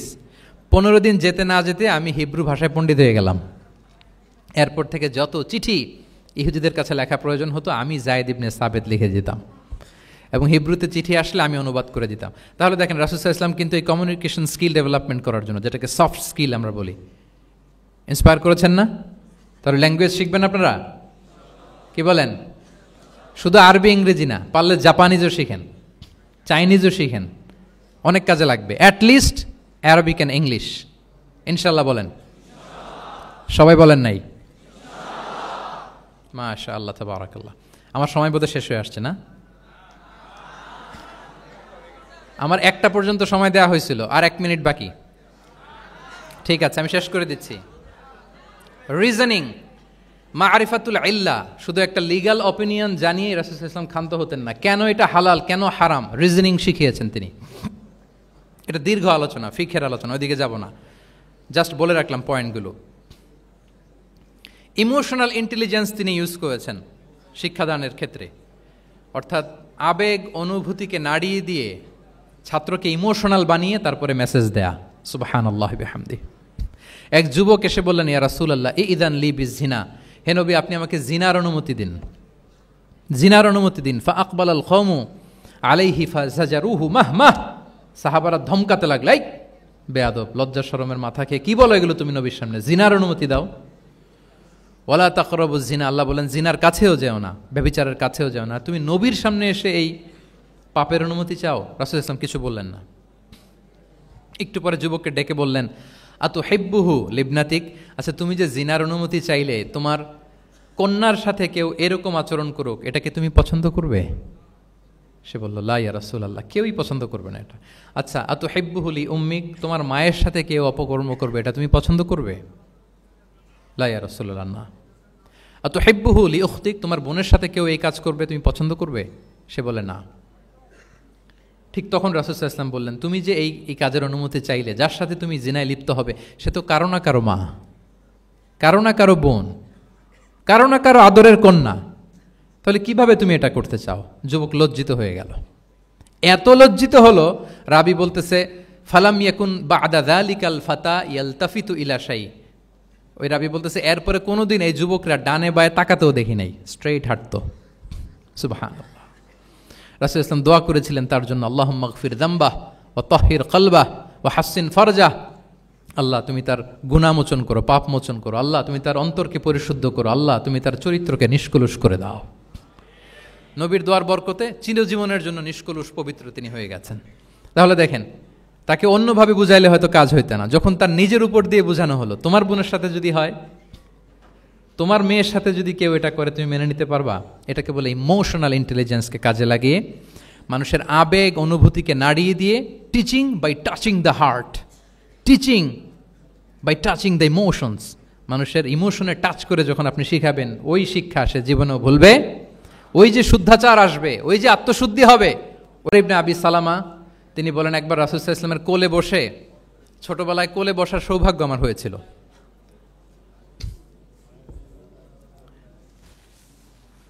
এবং আমাদেরকে খাবার দেয়া হলো, তো তিনি ছোট মানুষ, একবার এদিক থেকে খায় ওদিক থেকে খায়। রাসূল সাল্লাল্লাহু আলাইহি ওয়াসাল্লাম বললেন, ইয়া গোলাম, হে শিশু, সাম্মিল্লাহ, বিসমিল্লাহ বলো, ওকুল বিয়ামিনিক, বা হাতে না ডান হাতে খাও। দেখেন ছোটদেরকে কিভাবে শেখাতেন, তারবিয়া, চাইল্ড তারবিয়া। ওয়াকুল মিম্মা ইয়ালিক, তোমার সামনে যেটা আছে ওইটা খাও, এদিক থেকে ওদিক থেকে চারদিক থেকে নিও না। রাবি বলেন যে ফামা ঝালা চিলকা তু'মাতু বাদু, উনি বলতেছেন এরপর থেকে আজীবন আমার খাওয়ার স্টাইল এটাই হয়ে গেছে। নবীর ওই কথা আমার কানে ঘন্টার মতো বাজে, খাওয়া শুরু করলেই আগে আমি বিসমিল্লাহ বলি, ডান হাত দিয়ে নেই, আর আমার সামনে যেটা আছে ওইটা থেকে খাওয়া শুরু করি। দেখেন চাইল্ড তারবিয়া কীভাবে করতেন। তাহলে এটিকেটস অফ হ্যাভিং ফুড কীভাবে খাবে রাসূল ইসলাম শিখালেন। আপনারা জানেন যে হাশিমি খানদান মানে বনু হাশিমদের জন্য জাকাতের সম্পদ খাওয়া, রাসূল ইসলামের বংশের জন্য জাকাতের সম্পদ খাওয়া হারাম। তো একবার জাকাতের সাদাকার খেজুর ছিল স্তূপ করা, রাসূল ইসলামের নাতি হাসান রাদিয়াল্লাহু তাআলা আনহু ছোট্ট মানুষ এসেই ওই খেজুর নিয়ে খেতে আরম্ভ করল। দূর থেকে রাসূল ইসলাম দেখে বললেন কিখ কিখ এরমি বিহা। কিখ কিখ মানে আমরা বাংলা যেটাকে ওয়াক্থু, ওয়াক্থু মানে থু মেরে ফেলে দাও। এটা বলে তিনি হাসান রাদিয়াল্লাহু তাআলা আনহুর মুখ থেকে খেজুরটা বের করলেন আর বললেন আলা তা'লাম আন্না লা নাকুলু সাদাকা, মানে নানা ভাই, আদরের নানা ভাই, তুমি কি জানো না আমরা সাদাকার সম্পদ খেতে পারি না, তাড়াতাড়ি ফেলে দাও। মুখ থেকে টেনে যে খেজুরটা নিয়েছিলেন হাসান রাদিয়াল্লাহু তাআলা আনহু সেটাকে রাসূল সাল্লাল্লাহু আলাইহি ওয়াসাল্লাম বের করে দিলেন। তাহলে এখানে কনসেপ্ট অফ হালাল এন্ড হারাম ছোটবেলা থেকেই নানা ভাইকে উনি ক্লিয়ার করে দিচ্ছেন। আব্দুল্লাহ ইবনে আব্বাস রাদিয়াল্লাহু তাআলা আনহু রাসূল সাল্লাল্লাহু আলাইহি ওয়াসাল্লামের কি ছিলেন সম্পর্কে বলেন, কি ছিল? সবাই বলেন আওয়াজ করে। কাজিন, চাচাতো ভাই। আরেকটা সম্পর্ক ছিল রাসূল সাল্লাল্লাহু আলাইহি ওয়াসাল্লাম ওনার আর কি হইতো? খালু মাইমুনা বিনতুল হারিস রাদিয়াল্লাহু তাআলা আনহা, তিনি ছিলেন আব্দুল্লাহ ইবনে আব্বাসের খালা। আর যেহেতু রাসূল ইসলাম বিয়ে করেছিলেন ফলে রাসূল ইসলাম ওনার সম্পর্কের আরেক সম্পর্কে কি হয়? খালু। তো উনি খুব ছোট ছিলেন, এত ছোট যে রাসূল ইসলাম যখন ইন্তেকাল করেন তখন ওনার বয়স ছিল 13। আব্দুল্লাহ ইবনে আব্বাসের বয়স তখন কত? 13। তো ফলে ছোট মানুষ প্রায় খালার বাসায় রাতে থাকতো এবং রাসূল ইসলামের আশেপাশে ঘুমাতো। একবার রাসূল ইসলাম ওয়াশরুম করতে গেলেন দূরে এবং রাসূল ইসলামের অভ্যেস ছিল ওয়াশরুম সেরে এসেই অজু করতেন। তো উনি এসে দেখে ওনার অজুর পাত্রে কে যেন পানি রেখে দিচ্ছে। জিজ্ঞেস করলেন কে রেখেছে? বলা হলো যে আব্দুল্লাহ ইবনে আব্বাস রেখেছে। রাসূল ইসলাম এত খুশি হলেন যে এখন যে আমার এটা দরকার, ছোট্ট আব্দুল্লাহ এটা বুঝে ফেললো। উনি ওনাকে জড়িয়ে ধরে একটা দোয়া করলেন, আল্লাহুম্মা আল্লিমহুল কিতাব, আল্লাহুম্মা ফাক্কিহু ফিদ্দীন ওয়া আল্লিমহু তা'বীল। আল্লাহ আপনি আব্বাসকে কিতাবের জ্ঞান শিক্ষা দেন। এবং এই দোয়ার বরকতে উনি রাইসুল মুফাসসিরিন হয়েছেন। এই পৃথিবীতে যত মুফাসসির আসবে সব মুফাসসিরদের সম্রাট হচ্ছে আব্দুল্লাহ ইবনে আব্বাস রাদিয়াল্লাহু তাআলা আনহু। আচ্ছা, উনি কি শিখাতেন, কিভাবে শিখাতেন? তাহাজ্জুদের সময় রাসূল ইসলাম নামাজে দাঁড়ালেন, আব্দুল্লাহ ইবনে আব্বাস এসে রাসূল ইসলামের বাম দিকে দাঁড়ালেন। ছোট মানুষ ভাবছে আমিও যে নামাজ পড়ি। আচ্ছা বলেন তো, যদি দুইজন হয় নামাজে, একজন ইমাম আর একজন মুসল্লি, মুসল্লি ইমামের কোন দিকে দাঁড়াবে? কিন্তু আব্দুল্লাহ ইবনে আব্বাস দাঁড়াইছে কোন দিকে? বাম দিকে, কারণ উনি ব্যাপারটা জানেন না। তখন রাসূল ইসলাম কি করলেন? হাত দিয়ে টেনে পিছন দিয়ে এনে ডান দিকে নিয়ে আসলেন। তাহলে রুলিংস অফ সালাতের সুন্নাহ কি, কিভাবে দাঁড়াতে হবে, এটা তিনি শিখালেন ছোট্ট আব্বাসকে, আব্দুল্লাহ ইবনে আব্বাসকে। এরকম অসংখ্য হাদিস আপনি সিরাতের পরতে পরতে, হাদিসের পরতে পরতে পাবেন যে বাচ্চাদেরকে, শুধু যে যুবকদেরকে, তরুণদেরকে রাসূল সাল্লাল্লাহু আলাইহি ওয়াসাল্লাম শিখিয়েছেন এমনটা না, বরং শিশুদেরকেও শিখিয়েছেন। এইভাবে রাসূল সাল্লাল্লাহু আলাইহি ওয়াসাল্লাম এমন এক শিক্ষা পদ্ধতি আমাদের জন্য উপহার দিয়েছেন যেটার মধ্য দিয়ে তিনি শ্রেষ্ঠতম প্রজন্ম, the best generation ever on আর্থ, যেটা আমি শুরুতে বলেছি, এবং তার ধারাবাহিকতা এর পরের প্রজন্মকেও শ্রেষ্ঠ প্রজন্ম বলা হয়েছে। এর পরের প্রজন্ম তিনটা জেনারেশন এই শিক্ষার, এই ওহির জ্ঞানের শিক্ষার ছোঁয়ায় তারা শ্রেষ্ঠ প্রজন্ম হয়েছে রাসূল সাল্লাল্লাহু আলাইহি ওয়াসাল্লামের এই শিক্ষা পদ্ধতির মধ্য দিয়ে। তাহলে সম্মানিত সুধী, আর লম্বা চূড়া আমি করতে চাই না, অনেক লম্বা সময় আমাদের অনেক বোনরা আমি দেখতে পাচ্ছি ওনারা জায়গাও পাননি, দাঁড়িয়ে দাঁড়িয়ে পুরো 1.5 ঘন্টা আলোচনা শুনেছেন। আমাদের অনেক ভাইরা 1.5 ঘন্টা যাবত আপনারা শুনেছেন। আমি একটু সামারি করি, 1 মিনিটে সামারি করে আমরা ক্লোজ করব।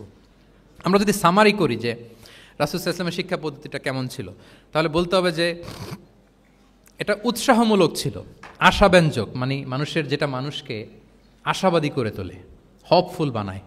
এটা মানুষকে কি বানায়? সবাই বলেন কি বানায়? হপফুল, আশাবাদী, কনফিডেন্ট বাড়ায়, ইন্সপায়ারিং ছিল এটা কল্যাণকামিতায় ভরপুর ছিল, ওয়েল উইশিং ছিল। আমরা যেমনি কারো কথা শুনেই তার উত্তর দেই বা মাসালা বলে দেই, এরকম না। রাসূল সাল্লাল্লাহু আলাইহি ওয়াসাল্লাম, ইংরেজিতে এটাকে বলে এমপ্যাথেটিক, মানে খুব বেশি সুবিবেচক। He not only listen to the suffering of others, he use to feel it, তিনি ফিল করতেন। একজন এসে বলতেছে যে আমার এই সমস্যা, এটার এখন আমি কি করব? আমি জাস্ট বললাম এটার ইসলামী সমাধান এটা হচ্ছে একটা। রাসূল ইসলাম এরকম না, যে বলতেছে তার কষ্টটা তিনি ফিল করার চেষ্টা করতেন, ফিল করে তখন তাকে গাইডলাইন দিতেন। এটাকে বলে এমপ্যাথেটিক, ওয়েল উইশিং ম্যানারের, কল্যাণকামিতায় ভরপুর ছিল তার শিক্ষাদান পদ্ধতি। পরামর্শমূলক ছিল, যেখানে ম্যান্টরিং ছিল, কাউন্সেলিং ছিল। মানে শুধু টিচার হলে এটার আউটপুট একটা, কিন্তু if you work like a mentor, আপনি আপনার শিক্ষার্থীদেরকে ম্যান্টরিং করতেছেন, তাদেরকে কাউন্সেলিং করতেছেন, এটার আউটপুট হবে অন্যরকম। রাসূল ইসলাম he worked as a mentor and counsellor for the সাহাবা। সুবহানাল্লাহ। রাসূল ইসলামের দেওয়ার শিক্ষাটা ছিল বেসিকলি অ্যাডভাইজারি। আমরা মাঝে মাঝে অ্যাডভাইজারি নেই, দেখবেন বড় বড় নেতা লক্ষ লক্ষ টাকা বেতন দিয়ে অনেক বড় বড় উপদেষ্টা রাখে, তারা বিভিন্ন ধরনের অ্যাডভাইস দেয়। রাসূল ইসলাম এই সার্ভিসটা সাহাবাদেরকে দিতেন। ওনার শিক্ষাটা ছিল অংশগ্রহণমূলক, মানে এঙ্গেজমেন্ট ছিল। একতরফা আমি বলে গেলাম অথবা একতরফা ওরা বলে গেল, এরকম না। জিজ্ঞেস করতেন, শুনতেন, শোনাতেন, প্রশ্ন করতেন, প্রশ্নের পিঠে প্রশ্ন ছড়ে দিতেন। ইন্টারেক্টিভ ছিল, পার্টিসিপেটরি ছিল, অংশগ্রহণমূলক। এটাকে আমরা মানে ক্লাসিক স্কলাররা যেটাকে বলে সোহবা, কি বলে? আমরা বলি না যে সোহবতের বড় প্রয়োজন? রাসূল ইসলামের সোহবতে মূলত ওনারা নলেজটা অর্জন করেছিলেন। পার্টিসিপেটরি ছিল, এঙ্গেজমেন্ট ছিল। এবং আমরা উল্লেখ করেছি যে Q&A বেস ছিল, প্রশ্নোত্তরমূলক, ওরাল ছিল, যৌক্তিক ছিল, র্যাশনাল, রিজনিং শিখাতেন। কেন এটা হালাল, কেন হারাম, কেন এটা ডুজ অ্যান্ড কেন এটা ডোন্টস, এটা রাসূল ইসলাম বলেছেন। এবং হি use two prioritise the youth in training and grooming. বিশেষ করে বয়স্ক সাহাবাদের থেকে যুবকদেরকে বেশি প্রায়োরিটি দিতেন তালিমের ক্ষেত্রে, তারবিয়ার ক্ষেত্রে, কারণ তারাই উম্মাকে লিড দেবে। তারাই কি উম্মাকে লিড দেবে। এই যে এখানে যারা বসে আছেন, আমার তো মনে হয় বয়স 25 থেকে 30, এর আগেই বেশিরভাগ। সো আপনাদেরকে লিড দিতে হবে আগামীর বাংলাদেশে, ঠিক কি না? এই জন্য রাসূল ইসলাম বাছাই করে করে কোন সাহাবীর কি ধরনের যোগ্যতা আছে এবং ইসলামের জন্য এটা কিভাবে কাজে লাগতে পারে, ওইভাবে সাহাবীদেরকে তিনি গাইড করতেন। এবং সেটার ফলাফল তো আমরা দেখেছি, খয়রুল কুরুনি করনি সুম্মাল্লাযীনা ইয়ালুনাহুম সুম্মাল্লাযীনা ইয়ালুনাহুম। এই ওহির জ্ঞানের স্পর্শে, এই শিক্ষার, এই তালিমের স্পর্শে তারা শ্রেষ্ঠ প্রজন্ম হয়েছেন। এবং তার পরের প্রজন্ম, তিনটা প্রজন্মকে তিনি শ্রেষ্ঠ প্রজন্ম বলে ঘোষণা দিয়েছেন। আমি আর দীর্ঘায়িত করব না। আমরা যদি রাসূল সাল্লাল্লাহু আলাইহি ওয়াসাল্লামের আনিত এই শিক্ষা পদ্ধতি আমাদের শিক্ষা ব্যবস্থার মধ্যে ইনক্লুড করতে পারি, তাহলে আমরাও আমাদের প্রজন্মকে ওইরকম শ্রেষ্ঠ প্রজন্ম হিসেবে গড়ে তুলতে পারবো ইনশাআল্লাহ বিইذনিল্লাহ। আওয়াজ করে সবাই পড়ে ইনশাআল্লাহ বিইذনিল্লাহ। আমি সবাইকে আবারও অন্তরের অন্তঃস্থল থেকে শুকরিয়া জানাই। Discourse on prophetic teaching methodology, এই শিরোনামের আলোচনা প্রায় 1.5 ঘন্টা যাবৎ খুব মনোযোগের সাথে আপনারা শুনেছেন। আল্লাহ তাআলা আপনাদের সবাইকে কবুল করুন, আপনাদেরকে ভালো রাখুন, ঈমানের সাথে রাখুন। আমি অথরিটিকে আবারও অন্তরের অন্তঃস্থল থেকে ধন্যবাদ এবং মোবারকবাদ জানিয়ে আমার এই সংক্ষিপ্ত আলোচনা এখানেই শেষ করছি। হাযা মা ইনদি ওয়াল ইলমু ইনদাল্লাহি আলাইহি তাওয়াক্কালতু ওয়া ইলাইহি উনীব। আসসালামু আলাইকুম ওয়া রাহমাতুল্লাহি ওয়া বারাকাতুহু।